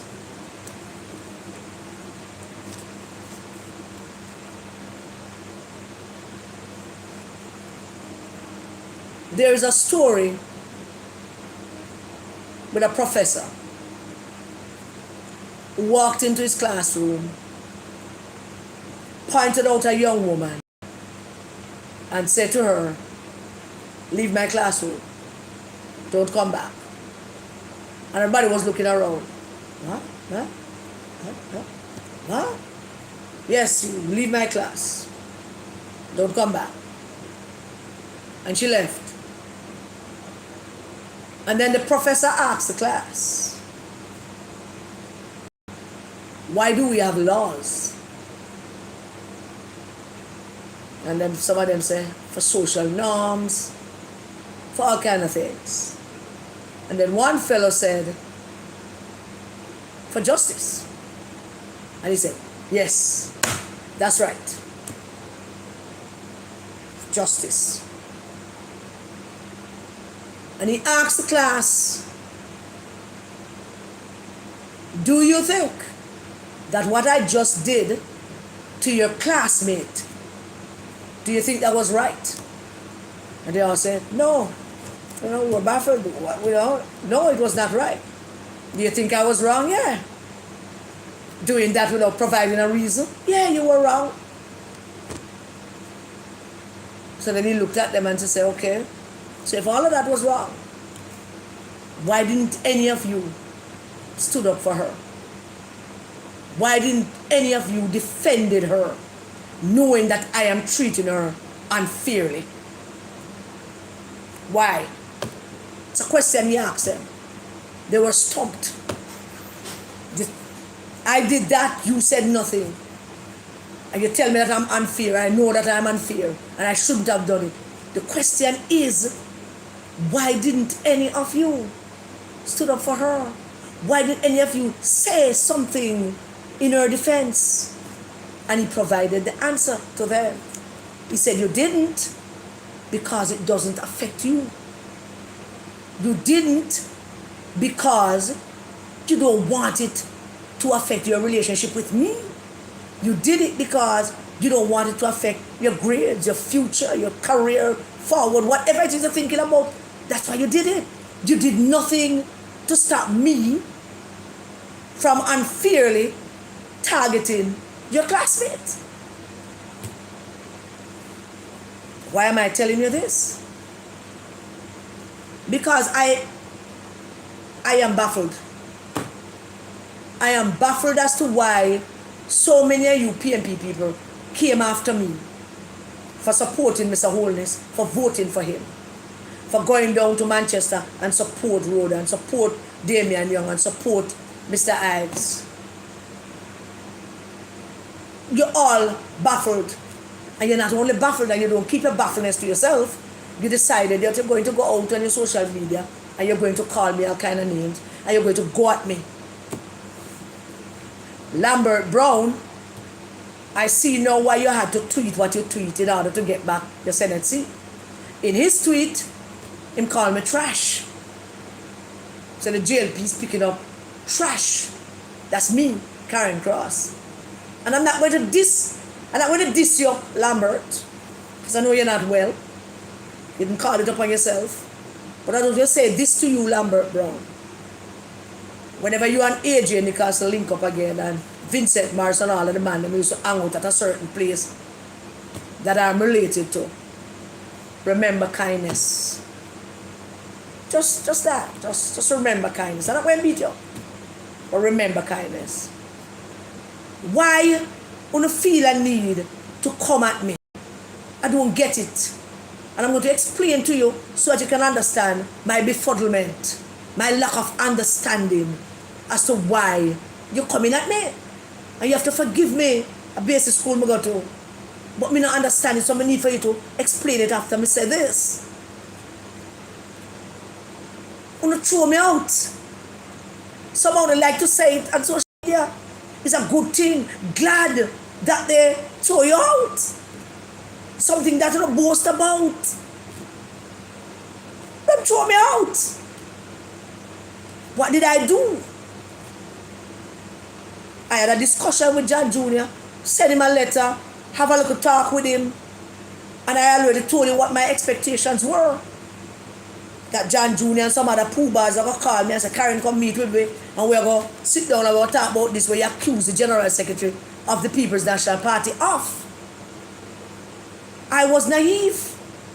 Being a PNP at the time, I was naive to think that this is the process, man. I'm good. They're going to call me. I'm going to carry it to the girl I want. I'm going to go with the evidence and I'm going to discuss it. And whatever decisions that they might have or might not take at the time, I would have deal with it. I would have probably agree with it, even if it never suit me. So if they had called me and say, in our room, I say, bring the girl, and them say whatever, say, and them said to me, say, Karen, leave this to us, I probably would have done that. Being a good PMP at the time, I probably would have. But none of that happened. Them went, the next time I heard from John Jr. was him out in the media say, we are going to expel her. We are going to expel her, was him out there when me I tried to defend myself. After they dropped the ball. And they did. Nobody said anything then when John Jr. was hanging around with the pedophile, looking slimy like him, saying that they were going to expel me. Nobody stood up. Nobody said anything. Nobody said, Ule Bola man, draw back a bit. It's not so we operate. And so it go. Nobody, not even my councillor Patrick Roberts, not even a former member of Parliament, AJ Council. Nobody. You sat there while the injustice was being played out. And after that, Bunting went to an executive, and the executive, the so-called disciplinary committee said, we are recommending that we, suspend her. Bunting said, no suspension, expulsion. None of you said anything. None of you did anything. None of you stood up and said, it is an injustice. There is a process. Not one of you. Gonna like the live and share the live, please. None of you. Then, years after, they invited me to the conference up by Jamaica College. And it was aimed at humiliating me. Angela Brownbrook lost her mind, walked run up and down like she's an idiot. And I tried to make the point that they invite me here to speak, and they don't know why I said nothing. I did nothing. I didn't disrupt the conference. I didn't mash it up, as some people would have thought I would. No! When Mark Golding came in and everybody stood up, I stood up as well. When he stood up to talk, everybody get up, I stood up as well and clap. Because I was sitting on the conference. Won't invite me to hate me, I would guess. When him done speak and everybody get up and clap, I did the same thing. Mark of respect for the institution and the conference and the idea of it that I have been a part of for over 40 years. I didn't do anything. Angela Brownbrook was referring to Miss Cross and Miss Cross. She said Miss Cross so often. She said Miss Comrade Cross. Because she don't want to call me Comrade. Miss Cross, this Miss Cross, until she was so confused. She said Miss Comrade Cross. Yeah, got it. None of you. Some PMP people outside were grumbling with them head down, but his head down grumbling. They're not saying not loud, they're not coming to the conference room, come say, listen, that is how this is. Nobody. Nobody like that professor in the class. Nobody stood up and said it's an injustice. Nobody, not a striking body. Paul was sitting in the Dennis Garden. Everybody. Paul was a former regional chairman. Dennis is the current regional chairman. Nobody. No, I'm not mad with nobody about all of that, I am reiterating this to you for you to reconsider why you're coming at me. You threw me out. None of you stood up. Lydia was the loudest voice there that Saturday, Friday at Jamaica College. Lydia was the only one that cussed everybody loud. Some people were grumbling and look on the platform and I cut them there and I grumbled under them breath. But nobody stood up and said, no, this is not how we do things. After I left, Fenton Ferguson said something to that effect, but that have no meaning, no teeth, none of that. My point to you is this. You threw me out. Nobody stood up. Nobody stood up for me. Nobody said anything. So the question is, why? Why are you calling me trash? Why are you going up as if I owe you something? Why are you saying, like how me have gone to make the party lose? I don't get it. You have explained it to me because I don't get it. Why? How? Dirty Karen Cross, trash, labor right Karen Cross, all kind of things which is aimed at sullying my character and beating me up. But I still don't get it. Why? I'm not a part of you anymore. I have no obligation to you. I don't own any kind of loyalty. But you don't have the heart to think after I sit down there. None of us I don't have the heart to think that I should have been out there campaigning for. Oh no. I don't get it. You don't have to forgive me. I just don't get it. I'm struggling with it. Come on, not get it. We just don't get it. You know?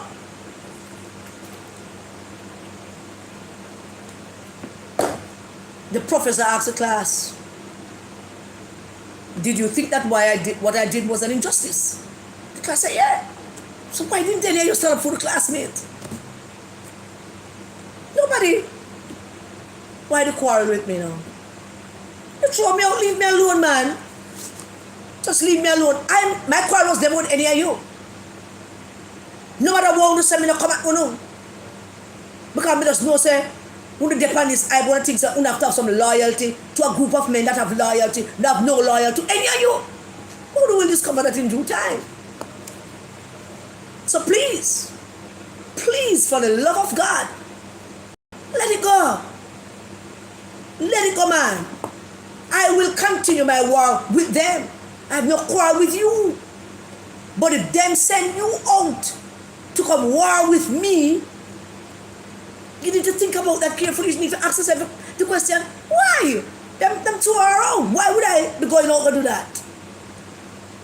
But Dayton Campbell, after Mark Golding went on that debate and went at Mrs. Olmis like a big, dirty, nasty white man who no want a black woman to have power nor money, and how dare she have an education and a business and money and power. How dare she? Him went at Mrs. Hollis, and I went back at him, attacking him for how he has treated his own wife, who is also a black woman. Justifying my argument to him and against him. How did they respond to that? Them call Shrek, female version of Shrek. So them call her and then buy them ticket.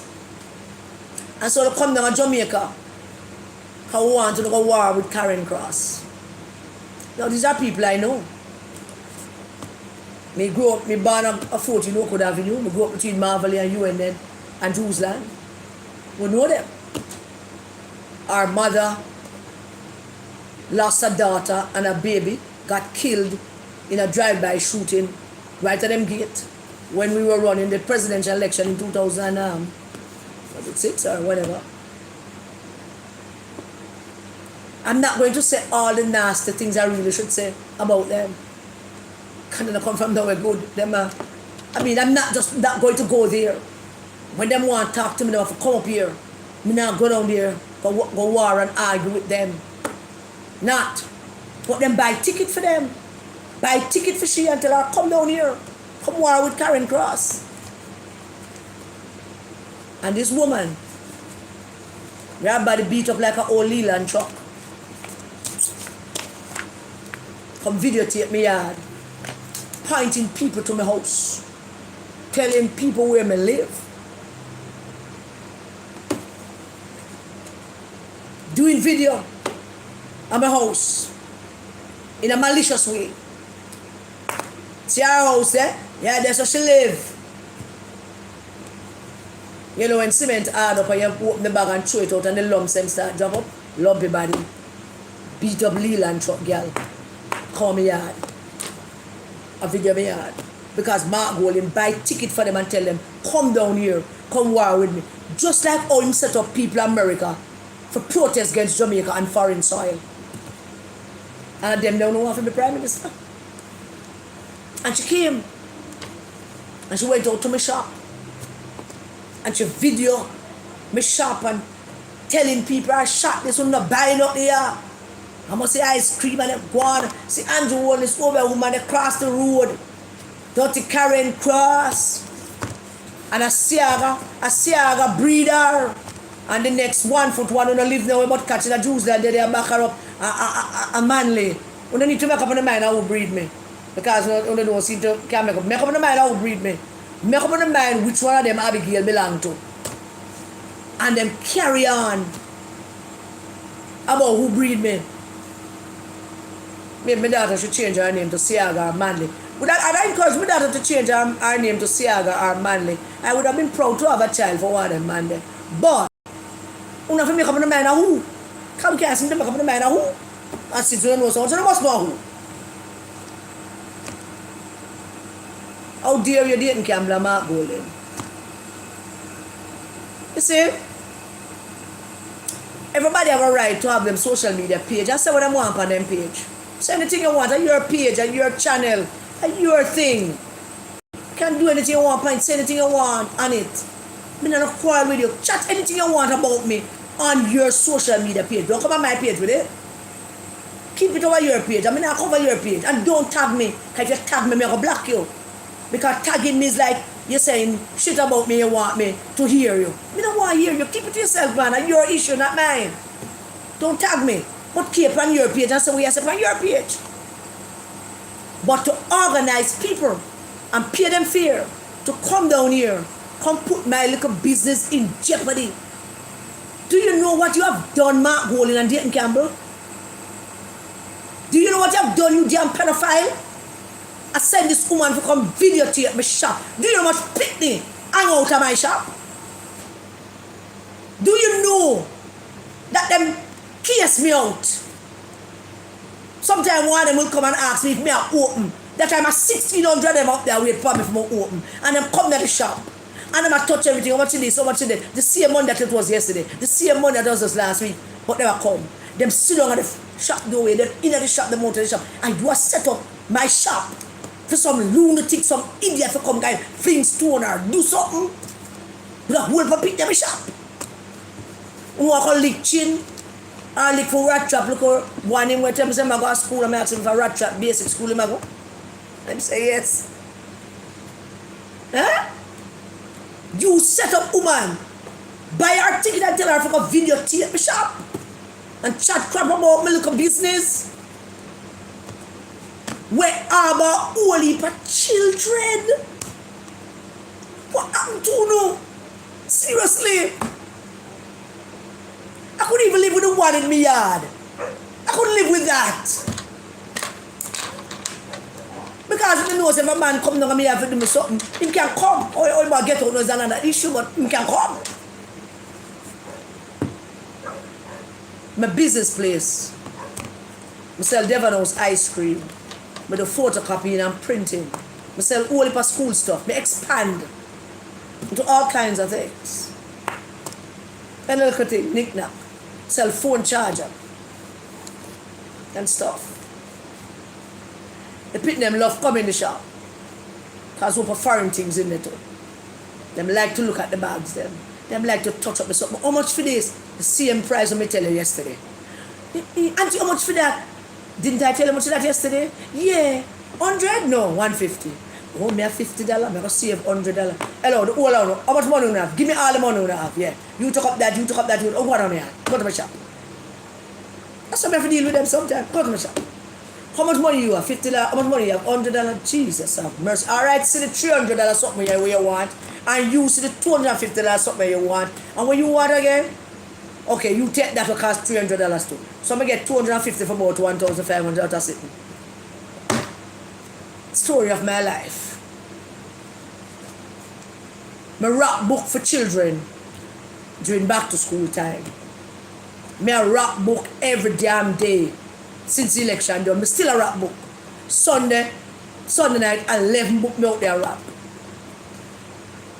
Something that God was preparing me for when I was younger. When we used to just sit down on my yard, everybody bring them picnic and them book come to rap. Now me rap a book. Me provide the wrapping paper, me wrap the books. Me put a sticker on everybody book free.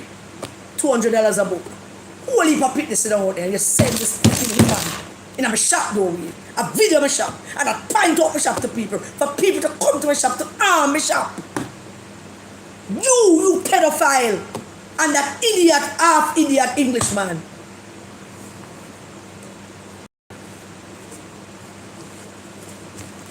Now I got on to phone level, you know. My mother grew me better than that. And it hurt. And she been calming me. I can feel her. I can feel her under my shoulder. I tell me, take it down a notch. Breathe. Why? Why? Why? You throw me out to your party. A fool, no. Me don't want nothing to do on it.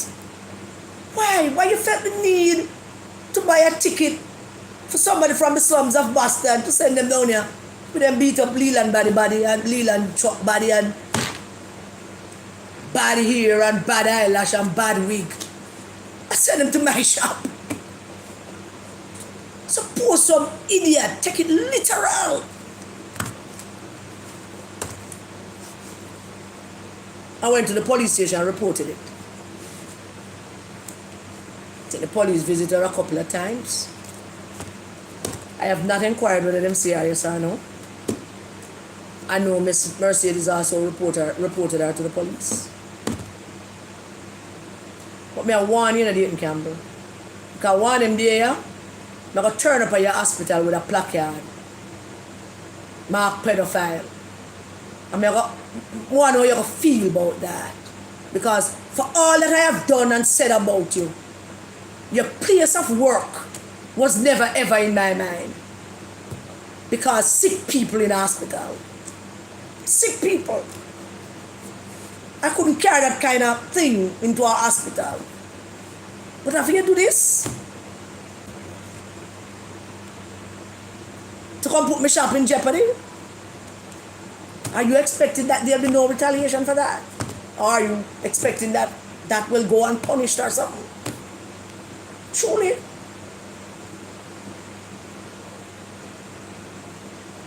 I don't know.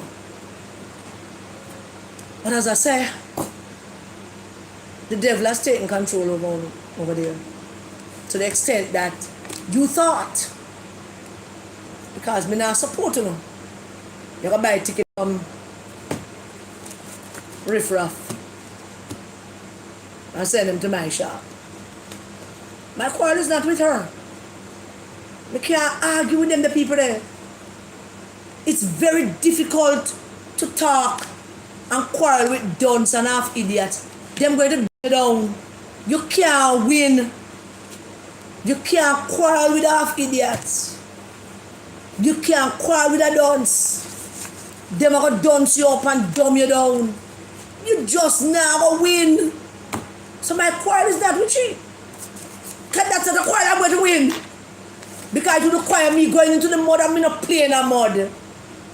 A white clothes me wear. Me can't play in the mud. They bring them here to come and try to shape me. But let me send out a warning to she and our colleagues them. I want them to hear me and hear me good. I listen very, very carefully. Because I know that this is not a joke. So I want them to hear me good. I'm not blighted nobody, you know. I'm not going to hurt nobody because I have a grandson. I want next to a piece of crap in here who's 10. I don't want nothing to hurt them. But I want them and tell them this, you know. One email to the State Department. One email to the State Department. I want to find myself deported now and backward land down or somebody. But don't play with me. Because I don't know what I'm capable of. I don't know what I'm capable of. So if I get a money and get a plane ticket for come down, to come make up excitement, avoid me. Because me not play upon phone level. The level where me I play upon, you can't reach that level. You don't have to feel it. So me giving you this one chance and one argument, me I tell you. Don't make them man there cause you to. Don't do it. Don't do it. Alright? You just avoid me. That me I tell you. Just avoid me. Because if you don't know what I'm capable of, your friend them will tell you what I'm capable of. Call me shop. Suppose Chin and her crew did out there. China why left? China left, you know. But she lead the local people crew boy. She lead the local people crew. She's the one who don't understand what once a month mean for ice cream, free ice cream. She know, but she lead them. Auntie, I told her to come for ice cream out for me today. Last week I get ice cream. But you say every month, yeah. But it's September now, so last week was what? Last week was July, August. Oh, I see the trick. I look at people them. And them keep me grounded and them keep me close to God. But somebody come hurt them, it's not nice. So, when I was trying everything to win an election, that's when I never ever was going to win. That's all. Ever. Now, under the CMPMP people, them would have a up and down for them. Them get Matalan 500 million. Them go to some look at 10,000, 20,000. And Uno couldn't deliver for them with that. Angela Brownberg have wanted to be Minister of Foreign Affairs or wanted to be spokesperson on Foreign Affairs because she wanted to be spokesperson for Venezuela and Cuba. That was our whole angle. To take Lisa and a spokesperson because she wanted to be spokesperson of Foreign Affairs for Cuba and Venezuela. So them get $10 million from the Venezuelans for the elections. $10 million, 1.6 or 1.7 billion Jamaican dollars. And them never win. And I was wondering on election night when I saw Angela on the stage, grinning like a egg. And Michelle called me attention to it. The war room people them. Them say, Kuya, Angela, I want to make Angela agree her teeth so. How? I'm say what? No, Angela never show me. They on the stage with Mark Golding and she just a laugh and a go on. And I say she thief the money. Ask her about that. I say she a grin because she thief the money. So them get the Venezuelan money. $10 million.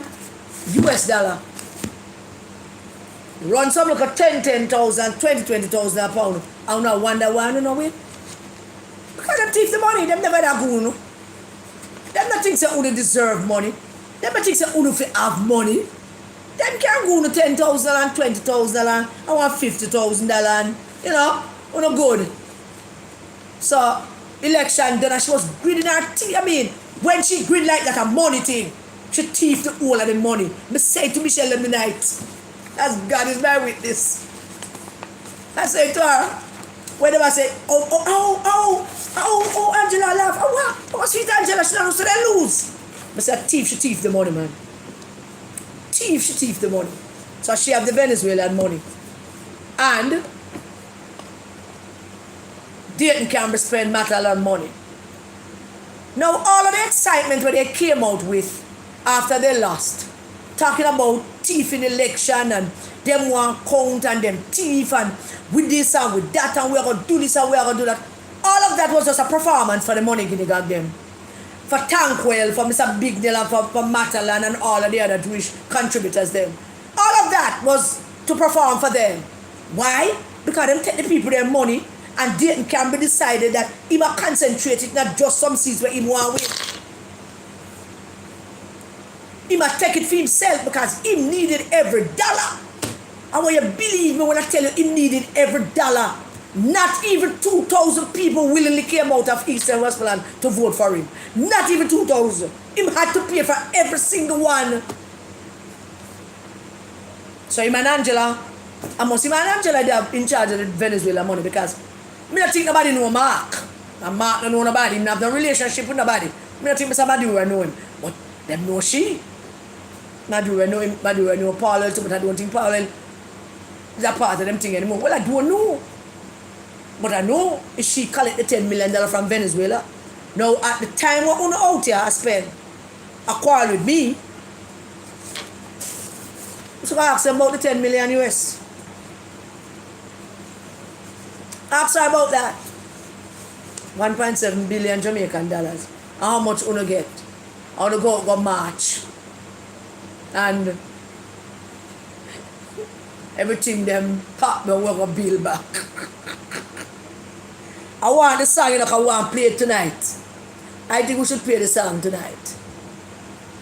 If you play the song, everything them pop down, we are gonna build back.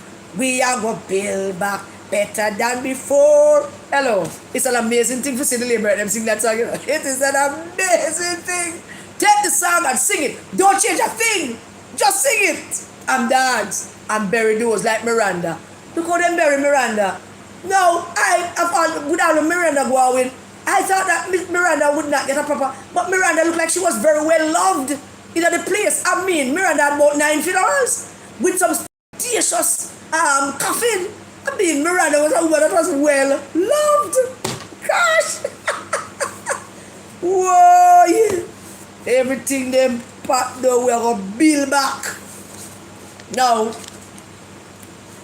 I'm going to thank some people so don't go anywhere. Now we reach to the part where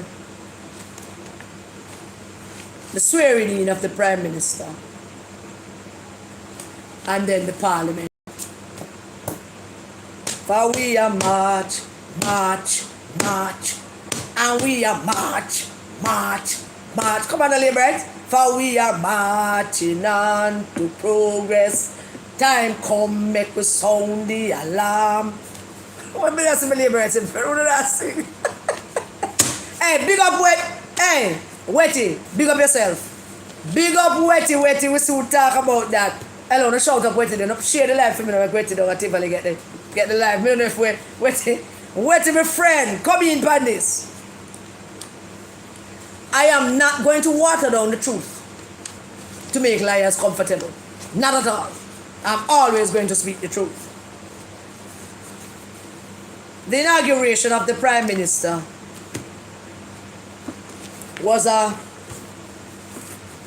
bittersweet thing for me. When Mark Golding came in and I announced him, I jumped up and said, next Prime Minister of Jamaica. That was funny. I had a good time doing that. Had a good time doing that. There's a video where when he came in, Desmond Mackenzie and Mr. Chang and Mr. Mackenzie was trying to lighten the mood, have a conversation with him, and he was most uncomfortable. He wanted to go and sit him. He might do a little a grin that is not genuine, but he wanted to go and sit. You know, the bantering that normally takes place between politicians on both sides at an event like that. He wasn't into that. He wanted to sit down. And it was very strenuous for him. And it was very intolerable to watch. It was hard to watch. How him just dead and wanted to sit down. Because whatever, Chang pat him and Desmond I try to hold a conversation and try to evoke a joke from him. And it wasn't working. It wasn't happening at all. And so him take him seat. Them announced the Prime Minister coming in. And he sat down. Didn't get up. And people say that what he did by not getting up for the Prime Minister was a breach and a break in protocol. But it might be, it is. It was a breach of protocol. But for Mark Golding, it wasn't that. I'm tired of telling us underneath, you understand the man. It wasn't a breach of protocol when he did that, not standing up for Mr. Holness.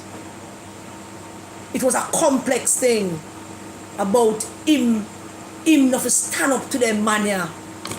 Him not to stand up for them mania. Him a white backramasa.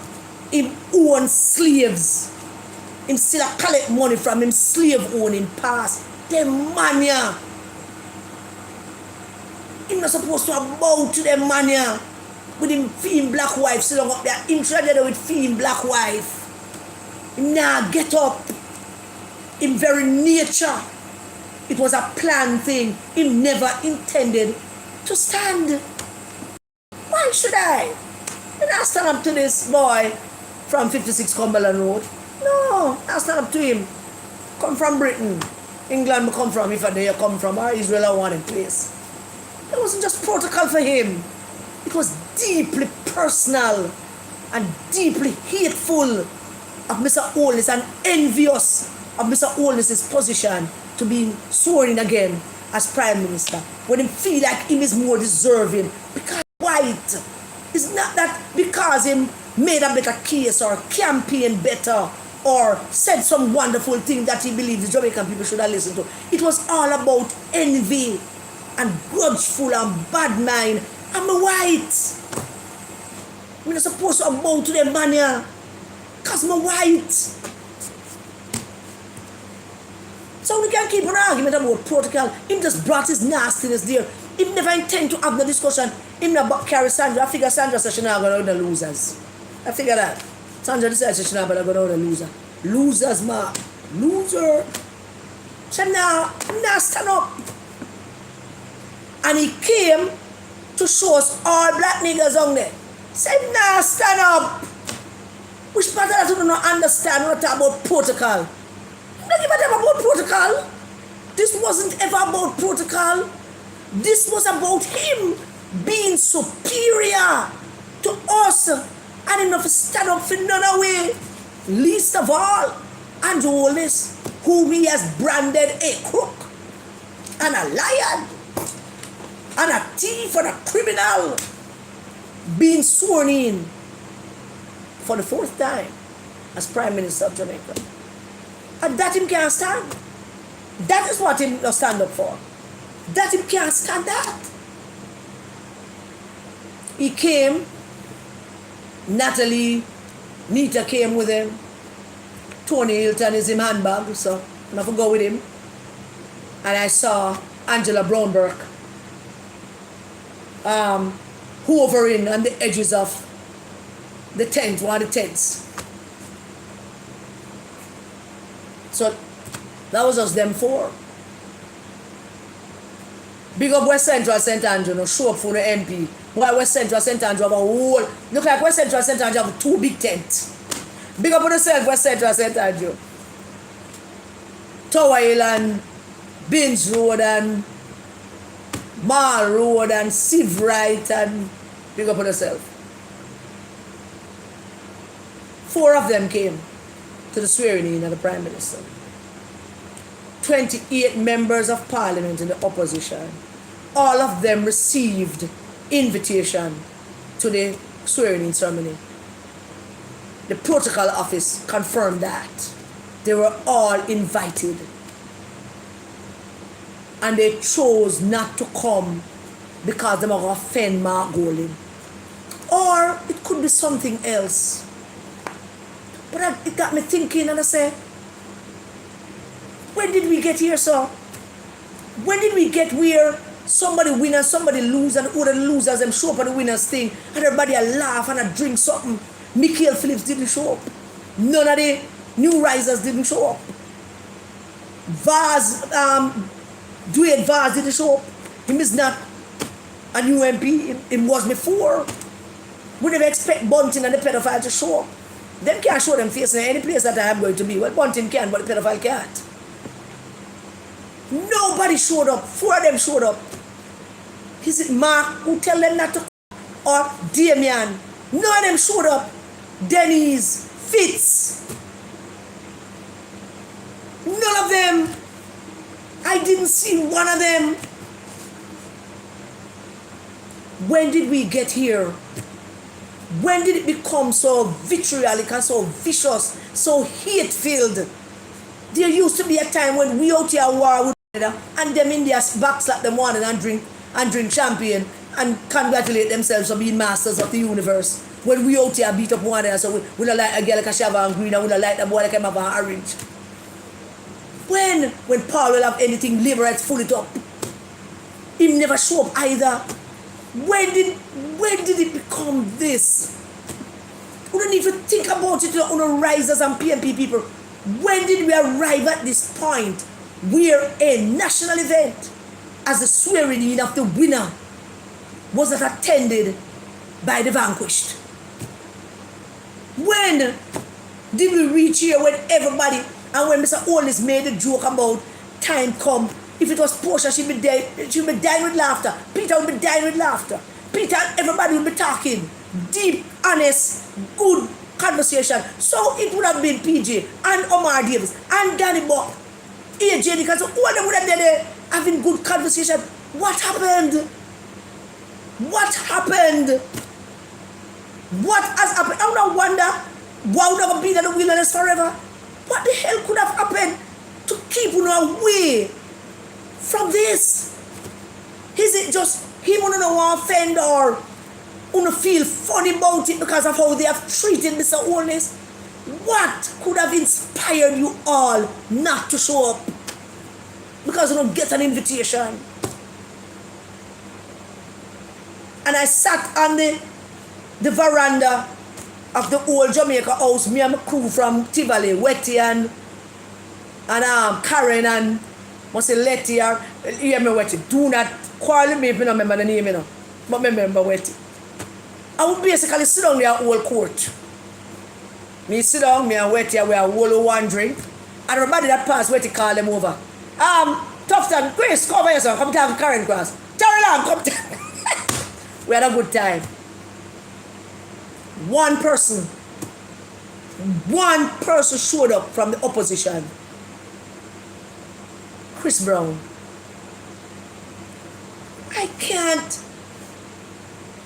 just can't wrap it around my head that you lost, but you're parliamentarians now, and the Prime Minister, the protocol office, extend an invitation to you to come and have a drink and loosen up and get familiar with each other for the new ones and, you know, have a drink and hang out with people, say hello, end the campaigning, you know, talk to people. You could even say hello to me, we could even have a conversation. Would have been a good event to start that. When did this happen? How will we fix this? Is it going to be fixed with them money? Or we not going to fix it when them money are gone? If them gone, because them not going to wear. Them would rather the ship sink than to hand it over to a new captain. None of them now leave. Come 5 years from now, Bunting want to be leader. Them now leave, them would rather the ship sink to the bottom of the ocean than to change captain. The vitriol, the hatred, the lack of decency that has been eroded in an event like the swearing-in ceremony, the inauguration of a new Prime Minister. I was flabbergasted by it. I expected to see them. I don't know why I keep expecting things. I don't know why I keep going down a road where I have these expectations of times long gone where the man will lose shit and the man will win and say, me and you go work this out. I go beat you up on something that you me and you go work it out. Come to the thing and have a drink a beer, talk to the other man there. When did that cease? When Portia lost to Andrew Oldie, she came, she hugged him up and put her beside him. She prayed for him. She make everybody know say it's her son. And she had him a political approach, but them not enemies. And she love him. Him treated her the same way when she lost. What happened? Can somebody help me? What happened? What happened to us? I don't get it.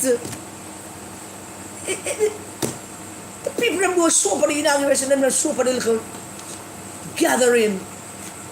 Are you all ashamed of the vitriol and the hatred that was being leveled at the Prime Minister? Him not in no words with it. Matter of fact, I think him just take it in stride and say the whole thing was just an election campaign and no one vexed about how people attack him wife. But he wouldn't attack Mark if Mark come to him reception or anybody. And look at the parliament when Damien Dunn got sworn in and him a come back and Mr. Wallace was the one who initiated contact with him, extend and shake hand and a brief conversation with him. What happened to that? Why is not? What happened? What went wrong? That him alone show up with Natalie and Tony Hilton and Angela, she hovering round the back of West Central St. Andrew tent. looking like she hiding. Maybe she knows that she thieved the money, the Venezuelan money, so maybe she start hide from them. But what happened? I'm putting it to you, the PMP people. What happened to that? When the whole of Uganda swearing in reception. Most of us don't go to the swearing, but we come and swearing in almost done for one reception. The music, the dance, the comment, it was nice, it was great. I was one among the last that left. A matter of fact, down by the parking lot in front of the Prime Minister's official office. The last two people to go in them car was me and the president of UTEC. And when Michelle, she lost the vehicle and can't find the vehicle, so she got to search for the vehicle. She don't remember she parked it. So it's me and the president of UTEC, one long conversation about education. What happened? Can somebody help me with it? What happened? Why this process has been tainted so badly that victors and vanquished can't drink anymore? Something that has established since time immemorial, since the Vikings, since kings have fight for throne and the man will win, invite the man for a drink. Invite the loser to a drink. When did this happen to us? It is, believe it, really hurting my heart to see it. I thought that they were going to come and they were going to meet some laborers, some laborers going to meet PMP and everybody going to have a drink and everybody going to have a talk and wait until we go back to Parliament for exchange barbs. That's a process. Everybody stayed away. How are we going to fix this? How do we propose to fix it? Because it can't continue like this, ladies and gentlemen. It just can't continue like this. You have a government and you're supposed to have an opposition. The government do something and them have a drink. How do you propose to go? It's part of it. We don't lose. And we know it hurts, you know. Lose, you know, campaign, you know, lose seats, you know, lose a song, you know, lose, you know, time come. You know, lose every damn thing. Yes, it hurts. But soothe yourself with a piece of pork chop and a glass of, you know, yellowtail Chardonnay or whatever. Soothe with that. Have a laugh. You'd feel so much better had you come. Chris Brown was the only one that showed up.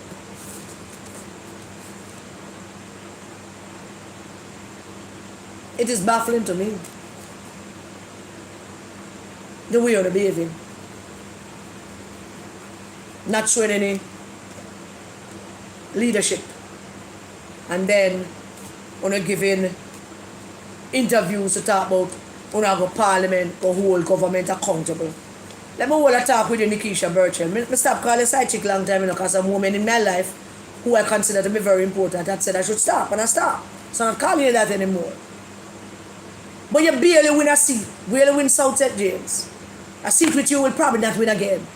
Because of some people who told Mr. Chang, despite his best effort, them said them now go back with Omar Davis. About 600 of them gave about 300 of the vote there. That was a deliberate attempt. That was a deliberate move by some laborites to get rid of Omar Davis.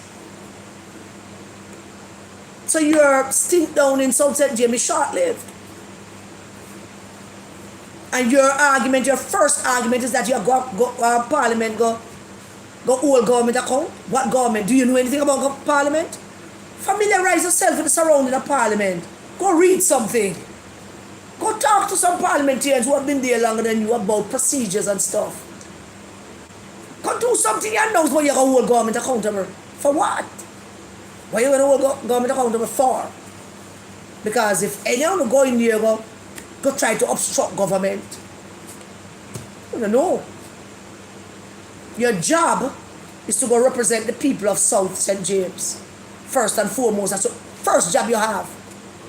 And by that, go be a part of a legislative agenda, whatever that is. Go propose plans and programs that will benefit their lives, improve their lives, represent them.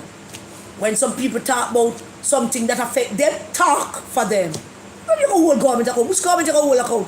Go hold bunting and mark goal to account first. Hold yourself to account First, can you set up the WhatsApp group that sabotage the PNP and Peter Phillips? But all of yourself accountable, you hold your whole government accountable. What's the matter with you, young woman?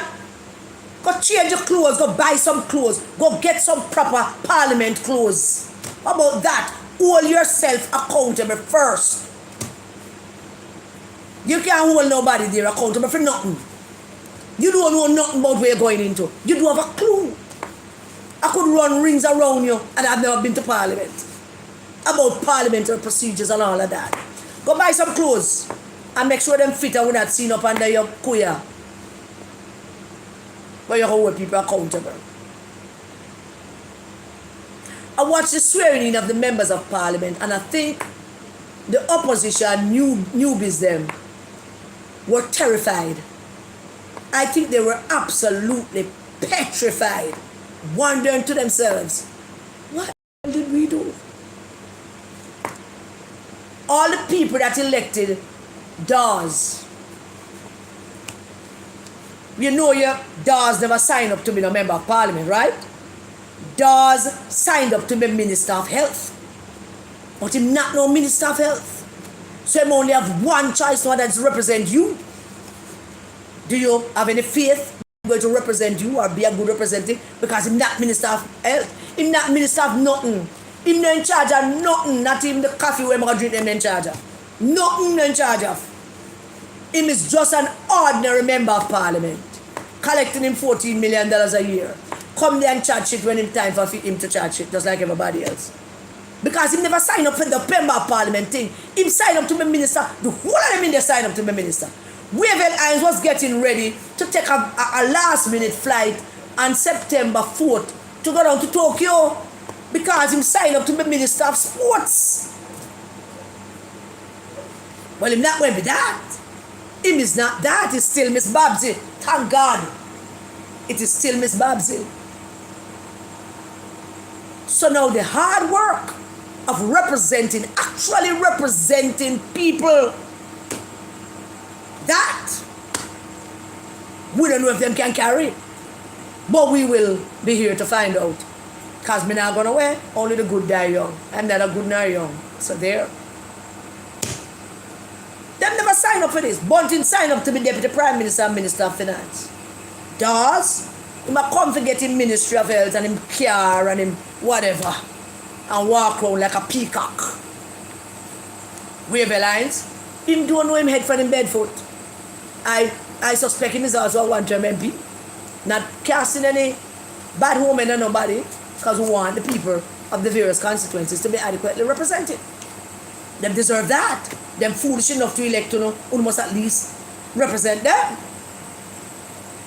But I saw their faces when it dawned on them that they are not ministers. Them are ordinary little members. And the JLP side was so gracious. Yes, them enjoying them victory, but they were gracious in victory. Look at that interaction between Mr. Holness and Damian Crawford. That's the kind of interaction that you don't make up. I don't know what. Mr. Holness was the one who made the overture. He was the one who reached out to congratulate Damian and then said something funny to him. I'm dead with laugh and I said something funny. He probably tell Mr. Holness about the goat them. How them are not with him now. But they were having good conversation, it seems. But the rest of them look petrified. Because they come from the whole government accountable to something with them they know nothing about yet. But that's a foolishness of matter. I want to talk to Miss Rhoda and Miss Tova. Not so much Crystal and Carencia, but here it extended to as well. And the rest of the women, them, what I like to call now, Holness Angels. So Holness Angels are Tova, Rhoda, Carencia, Crystal, Dana, Kamina, Holness Angels. All the women them that he has elevated, that surround him. Holness Angels. Ladies, politics is tough for women, you know. It is. And many, you don't know what they're doing, I'm sure. But I want you to understand, the particular you, Rhoda, a vested interest. I work very hard. Messing with you, baby. Remember that your first duty and responsibility is to the people who elected you. So yeah, ministerial thing is a big thing, a big shining thing. To travel, to get to know people, to know things, to learn, to pick up experiences.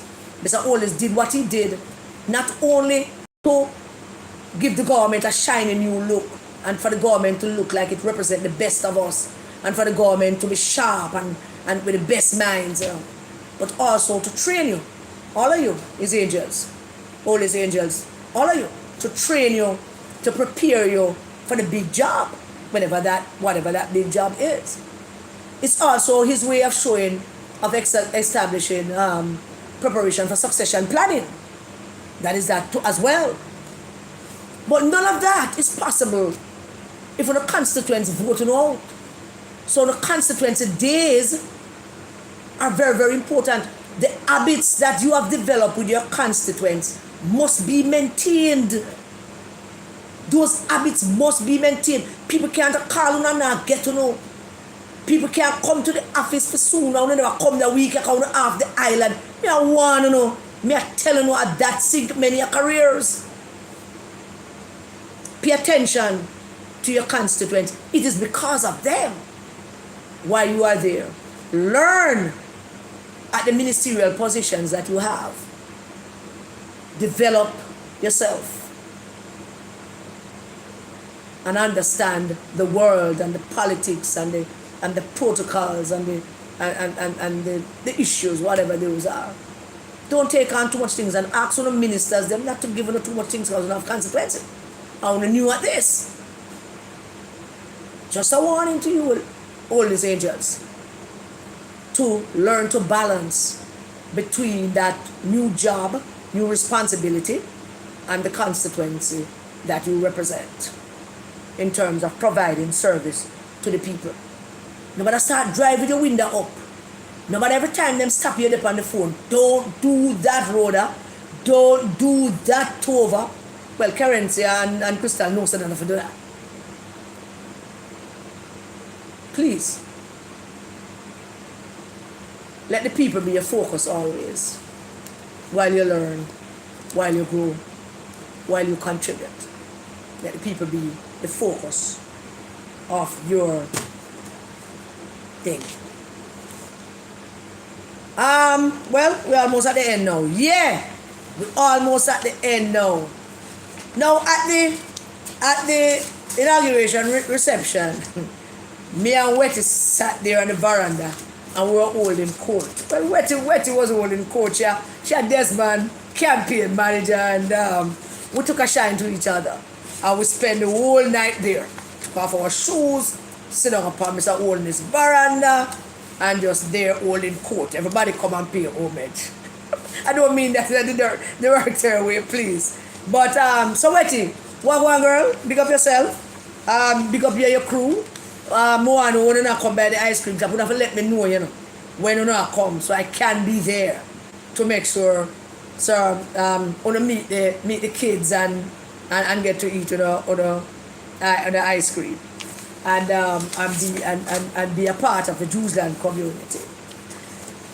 So this effort of keeping Mark Golding and Peter Bunting out of the executive offices of Jamaica, keeping them out of Jamaica House, keeping them from being the people.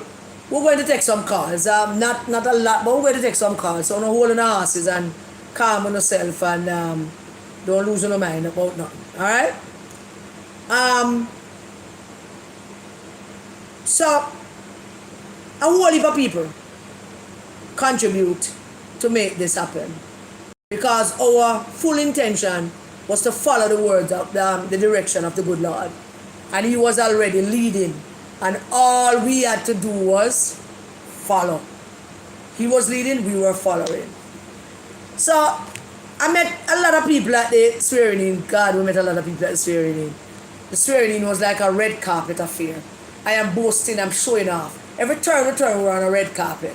There was picture taking and handshaking and laughing and greetings, and I thoroughly enjoyed it. And it was a pleasure to meet all of you that we met. Absolute pleasure. The pleasure was all mine to have met the faith, to have put faces to names, to have met the silent listeners who just come every night and listen, and those who contribute to our resistance tours. It was just so wonderful to have met some of you. And it was also tiresome.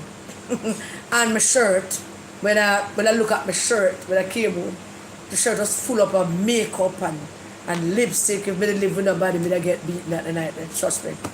But anyway, there are a lot of people who contribute to this effort to make sure that Andrew Michael remain our Prime Minister and now representing us at the UN over in Washington. And a lot of people contributed to that effort. And I will not be able to name everybody. I'm just naming the people that I'm familiar with. But if I don't name you, just drop me a line, so we can get to, because each time we have to name everybody should get their full recognition. So I want to big up the bloggers. Big up on yourself. Okay, I want to say big up on yourself. Big up on yourself, bloggers. Resistant bloggers, the GLP bloggers, even some PNP and camouflage bloggers. Big up on yourself. Big up Mr. Vegas, who I met personally for the first time at Inauguration. It was very nice to meet you, Mr. Vegas. To feel like tiny hands around me. It was kind of, it was great meeting you. Dushan World. Big up yourself, my brother. Big up yourself. You came on and boy, you took it to them. I want to big up our brethren, Stafford Perkins. Big up yourself. And Steady. Boy, Steady, I miss your singing. I miss your singing. You need to go back and sing. I need to hear a singing or two. Big up yourself, Steady. Big up yourself, Showtime Extreme. You all did a wonderful job. Wonderful job. I can't big up enough at the inauguration. A lot of people that we met also sent big up to the teacher, Vinette, Amar Wilson, and 1 and 2 people sent there was these 2 gentlemen that sent hello to Anika. Boy, I tell you, this thing gone wide. I never knew it was so big. It was so big. So I want to big up our Facebook fearless warrior, Vinette Amar Wilson. Big up yourself, teacher. Big up your nice, clean self. Anika Bartley, my baby, the resistance princess. Big up yourself, baby. You can take a back seat after a little while, but we understand, because you're hurting of a little things and stuff. Miss Velma Thomas, you alright, baby? Big up yourself. Alga Bianca, big you up. Alice Mac Brown, big up yourself. Boy, you're full of it. Trust me, you're full of it, man. Gio Jumping, where are you, Georgie Bargy? Big up yourself. Hyacinth Porter, big up. Princess All. Well, Princess, you're on. Big up yourself, Princess.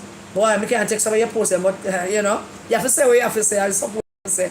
Big you up. Jamaica Green Zone. Big up yourself.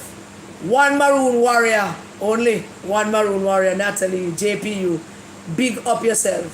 Michelle, I don't know if I should big you up because I'm planning on firing you, but I'm going to big you up still. Big up my friend Michelle Stern. Big you up. She is a voice in my head all the time. So I have something to run in it. What do you think? I see them in my head all the time. Miss Keisha Mack, I've never met you, but you did a wonderful job for your party, and I want to send out big out for you. Arlene Perrier, I finally get to meet you at the inauguration. You and I and Natalie meet up, but I was suddenly whisked away for another photo op. I'm behaving like a star. And we never get to get that photo. But big up yourself, Arlene. Teddy Lee Gray, I know you come on the scene late because you never did a quarrel, but I know you did a wonderful job, my brother. And I want to big you up for how you have come out and supported your party and support your party leader and all of that. Munchie B, I soon call you back. Promise. But big up Munchie, who came out here and took on the madman over the Uber channel. Big up yourself, Munchie. We just, There are so many of you out there, and I can't see all the name. But you can always put in the chat and tell me if there's somebody I am missing that I should big up, you know.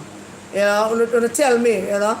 Chopper, Chucky, and yes, Keisha, big up Keisha already. Infomedia, yes, big up Infomedia, big up on yourself. I must big up Royal Jamaican Karen Cecilia Cross. Yeah, we're big she up to know. If that is what you want, we're big she up to know. Yeah, who else? Protection JA. Big up yourself, Protection JA. Yes, I've seen a couple of things from you. I must go check you out. You know. Young police, Jamaica young police. Big up yourself. Big up your nice, clean self. Anybody else who come now who seem to know that the Africans. You talk about Africans. Phoenix King. How on God's earth could I forget Phoenix King? Forgive me, my brother. Forgive me. Phoenix, I'm going to talk to you. What a job you did. What an amazing job you did. Big up yourself. Yes, I big up. Oral Wallace, Lord have mercy. What are we going to do with Oral Wallace? Somebody need to take away Oral Wallace's phone. Big up yourself, Oral Wallace. Big up yourself. Big up yourself. Big up yourself. Mama Marlene, yes. Big up Mama Marlene. Where's Wetty? Wetty, you the live or not? Talk to me if you're on the live. Blueprint family. Don't never heard of that, but big them up, yes? Why not? Big them up. Merlin, big up yourself. Anybody else? Jamaica 87, big up yourself. Lord of mercy. They are all over the place. Miller TV. They did a wonderful job. Wonderful job. You can also text me to tell me there's somebody that I miss out.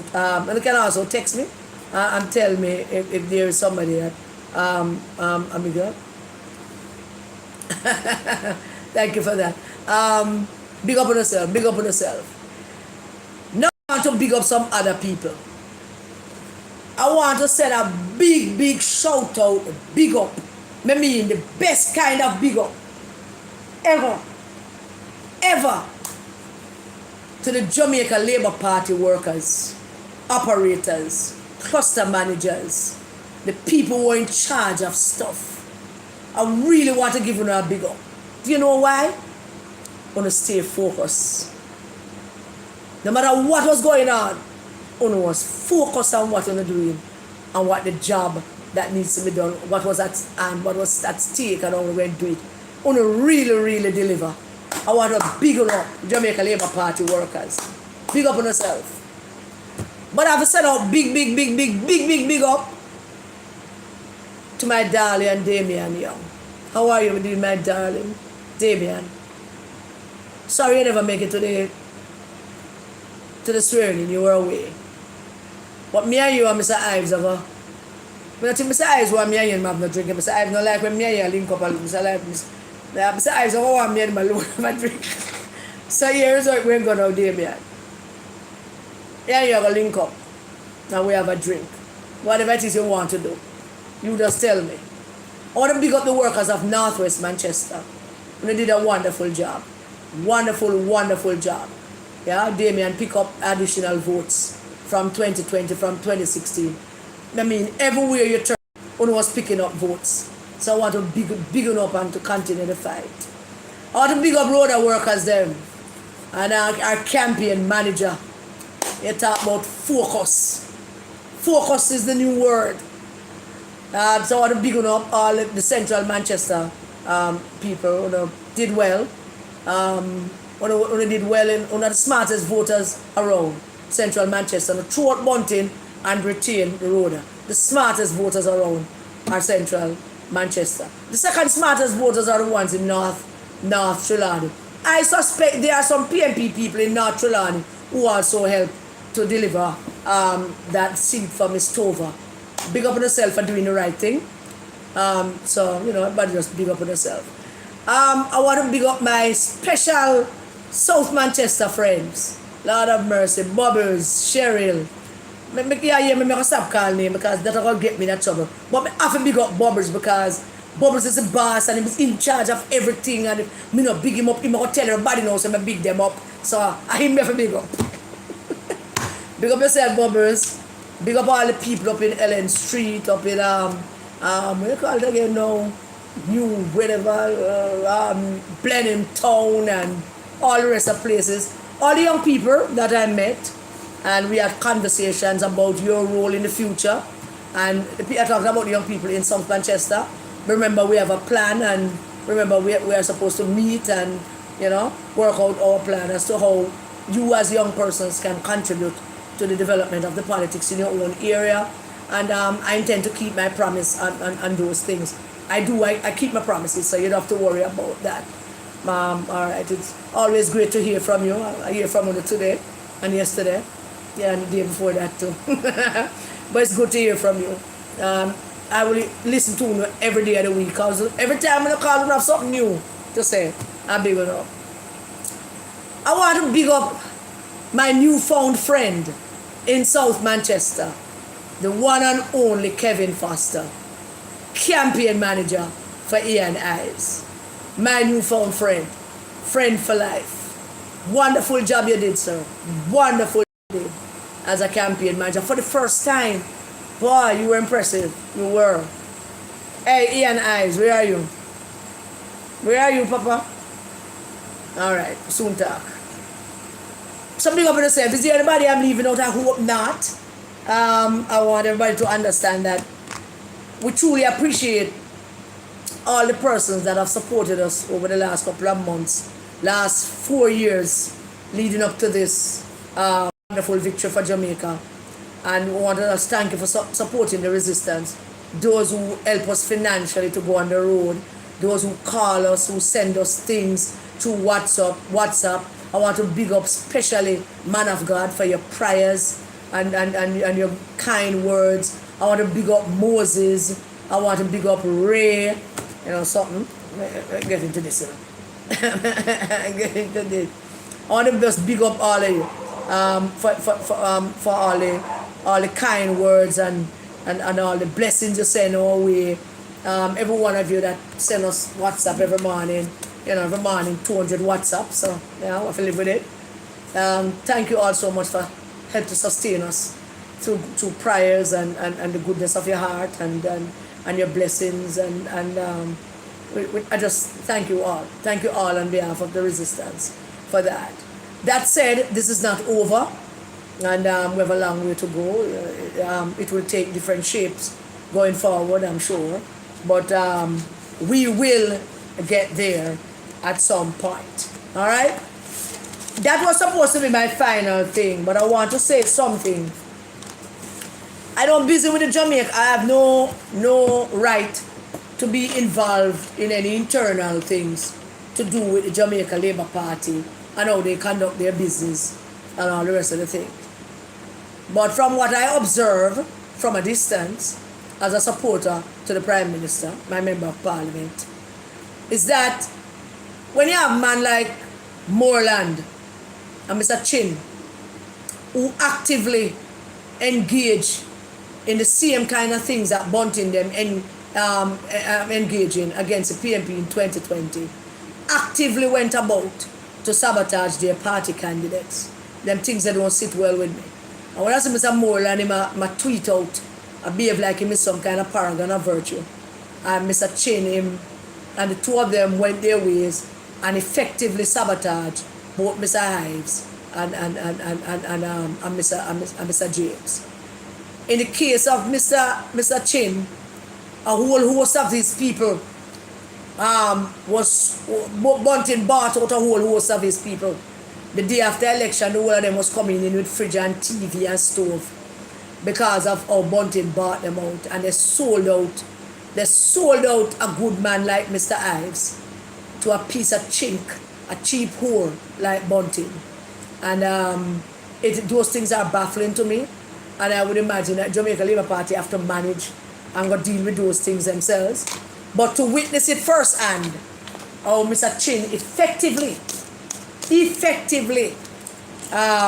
deny Mr. Ives some crucial votes by his actions and that of his supporters who decided to stay away because they lost fair and square. And if we don't continue like this, then we're not going to end up with people like Bunting all the time. and you can't nobody for blame but myself. So when you do all of that. All right, anybody want to make a call? Because that's a note on which I want to stop. I didn't eat no honey, so my throat graveling a little bit. So that's it. No phone calls. Yay! Nobody now call. Is that a good thing? I don't know.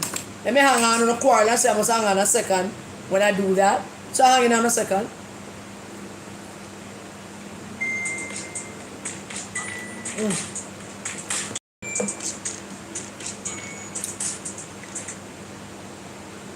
Hello, good night. Hello, good night. Good night, Karen. How are you? Happy to see you. I'm great. Thank you. Thank you. It's good to hear from you. Okay, Karen. Yeah. Bucky, I'm happy that we won the election. And Bucky, Mr. Olis's opponent. You mean the ugly man? Yeah. Ugliest man in a BNP? Right. But Karen, I'm happy that we won the election. And my concern now is with this Bucky, Operation Pride Boss. Operation Pride Boss. Yes. Karen, what I feel, he got a lot of money to unseat Mr. Holness. But guess what? Him keep most of the money in their pocket and I never do it. Stafford, you have to call the next line, please. Michelle, please come give Stafford this number so he can call this line. Can call him on the other phone. Well, Bucky, you know, Paul Buchanan, him just being an antagonist because him trying to impress the young woman to that, so. Yes, yes. Anyway, that's all I have to say because I know a lot of people think there. But I'm happy that he lost. And he's stupid, very stupid. I know, then more short men are. Okay. Thank you for calling, darling. Talk somebody else call. All right, thank you. Stafford, call on this number now. Stafford, call on this number. The 596 number. Alrighty. Waiting to see if we get any more calls. Stafford, you have to call on the other number. Yes, you call the number that I am. Yes, that's true, Michelle. Thank you for reminding me. But we're going to talk about the election, the numbers in detail one of these days. Yes, Donovan Mitchell lost votes in every division compared to 2016. Yeah. Stafford, Michelle, stop waste time and give Stafford this number, make him call me on this number. And stop waste time commenting in the comment section.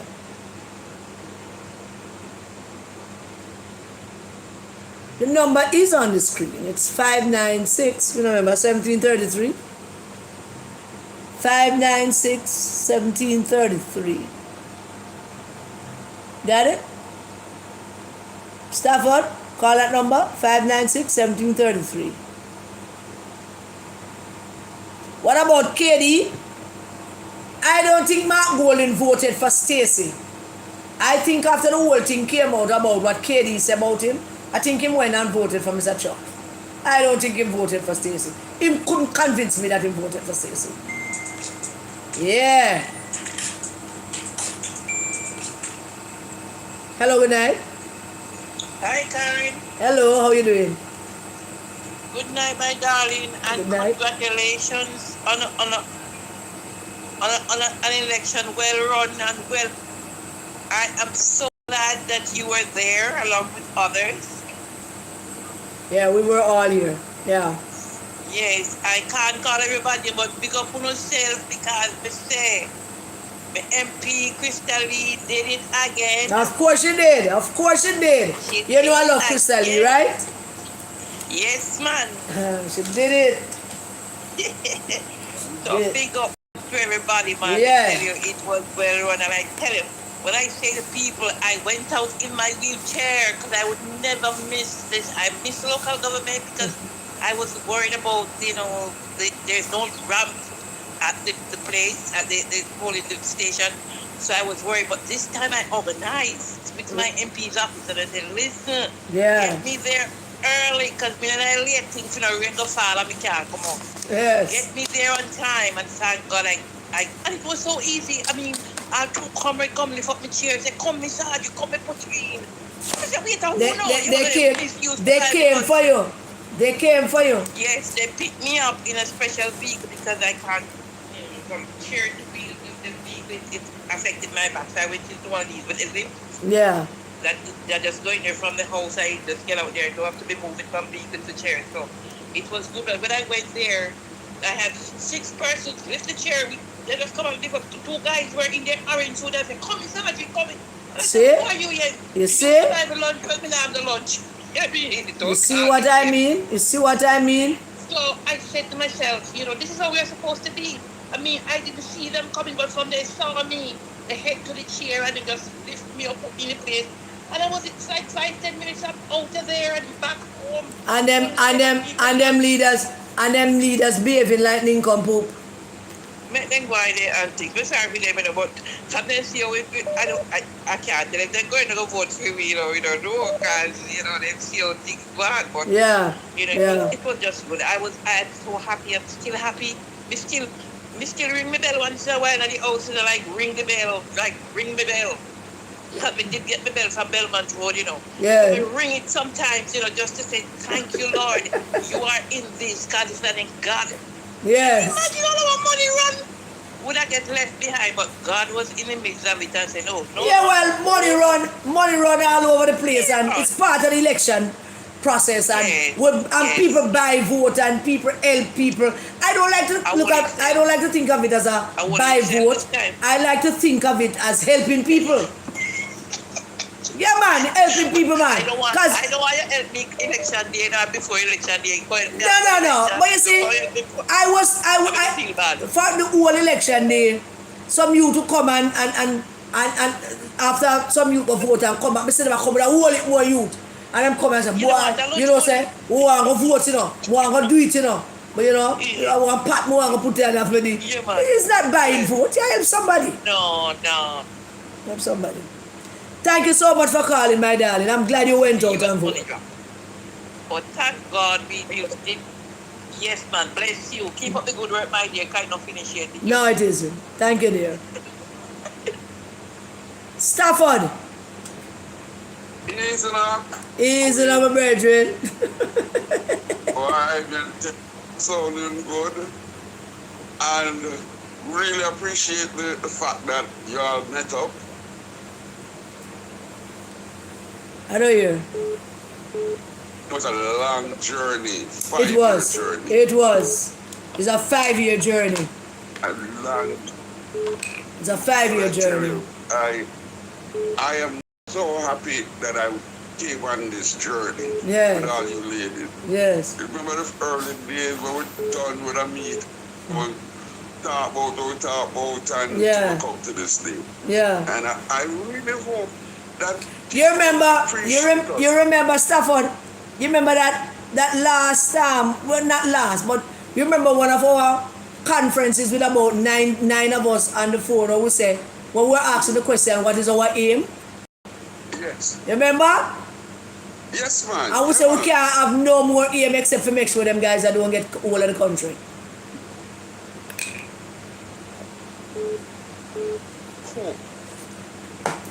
Big man. Big thing. Somewhere in there, somebody making know, say, you have some little people who are out there for years. Yeah. Not even labor rights. But we did it for years of fight to push to make this day happen. Yeah. And I'm so glad we did it, I'm so glad we all came together. We all came together and recognized that we have to sit together and do it. Yeah. Glad to talk to you, my brother. Jamaica dodged the bullet. Yeah. And I want to say kudos to everybody. Yeah. Princess, Michelle, Maroon, and all some of the ladies who forgot. Even I heard you call the young lady's name tonight. She has been, what she was study or something. The little one that used to come in the early days. Oh, Anika. Anika. No, man, Anika's still there, man. She's still there. She just, I do her own little thing in her own way. You know, we love Anika. We love Anika, can't done. We don't know if we do that. We just have to just love her. Yes. So, hey man, feel good about yourself, big up yourself, same way the way you big up yourself. I just hope that somebody recognize us and mention it. We know the big boss talking on him say, boy, people on social media, but where we come from and where we do from beginning till now, we need special mention. Yeah. By somebody. We say we need a special mention. Yeah, man, them have to do special mention, man. We work hard until one of people jump on. Okay. And when I hear talk about Mr. Vegas, I'm glad you met up with him because man, that youth they give this thing, that brethren give this thing some serious push when him up perform. Yeah, man. Man. Yeah. So Vegas is a real nice fella. Yes, I'm glad you met him and you know you like his spirit and all of that. Yeah. So let me give it up, let me jump off. I just want to register myself, Stafford Perkins. Yeah. So everyone on the live join Stafford on a Sunday at 8 o'clock on Just TV. Under the spotlight, Jamaica, Just TV. Under the spotlight, Jamaica, JUS, Jamaica TV. Yeah.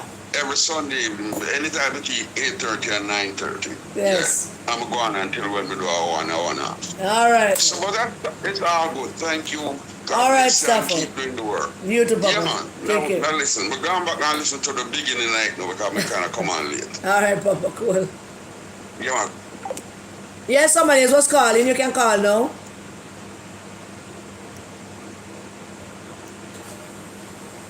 Somebody else was calling. I think somebody was just calling straight. Yeah, it was a straight call. But why? Hello, good night. Hello, Karen, how are you doing? I'm great. How are you? Not bad. I'm sending out a missing person report. I can't find the pastors, some pastors that were up and about on the internet here, making all kind of noise. Like, you mean like the Jamaica Council of Churches? No, man. I mean like the Peter Chambers. I don't know about Jamaica Council. Well, Michelle licked down Peter Chambers. Him probably gonna hide. We got those scenes from September 3. What happened? Yeah, man. Jamaica 411 lick him down the other day. I don't know. Lick him down? What do you mean? She did a video on him. No, that was him. Oh, you want to see him? Yeah, I want to see. So we marked you at I don't think them man they gonna show them face anytime soon. See, Mark Stewart did overcame and the other day they must put money, they must look money to put in a bathroom tin and that kind of foolish. Well, I haven't seen them. I haven't heard from them either. It looks like them have to check out for them God when I give them bad information. Because for them God and our God on the same God. Yeah, he have a bridging on the internet at night time to one where them say used to mad out there when why me see man Mark Stewart a quarrel now, say Mark Stewart out to swim. Well, I don't want to get involved enough for them free. I want to talk about our thing. I don't want to get involved enough for them thing. For them thing or my thing. Them think they're too nasty and them things they don't make you laugh. I want things to make me laugh. So I don't want to talk about them. Let them just stay. Them can stay. Alright? Thank you for calling. That's work you doing. Take care. Yeah, man, you too. Alright, I eat that. Nobody is calling. I eat that. Look here now. I just go and read some of them comments here because I can't see them when I come out. What Mark Stewart did say. Mark Stewart did say something. I don't know what Mark Stewart say. Because I don't follow up them people there. I focus on what I'm doing. I don't follow up distraction. Alright then, so this looks like the end of it tonight. So I want to thank you so very much, all of you, for joining me. Thank you for staying with me. Thank you for the last, 5 years that we have been at it from Facebook to YouTube. And we have been successful. You all should go get yourself a drink, raise a glass, and drink and take a drink and say, thank you, Jesus. Through you we did it. Thank you, Lord, for using us as a vessel to get this done. All right? So, stay safe, everybody, please, and keep your children safe. God bless you all. Good night.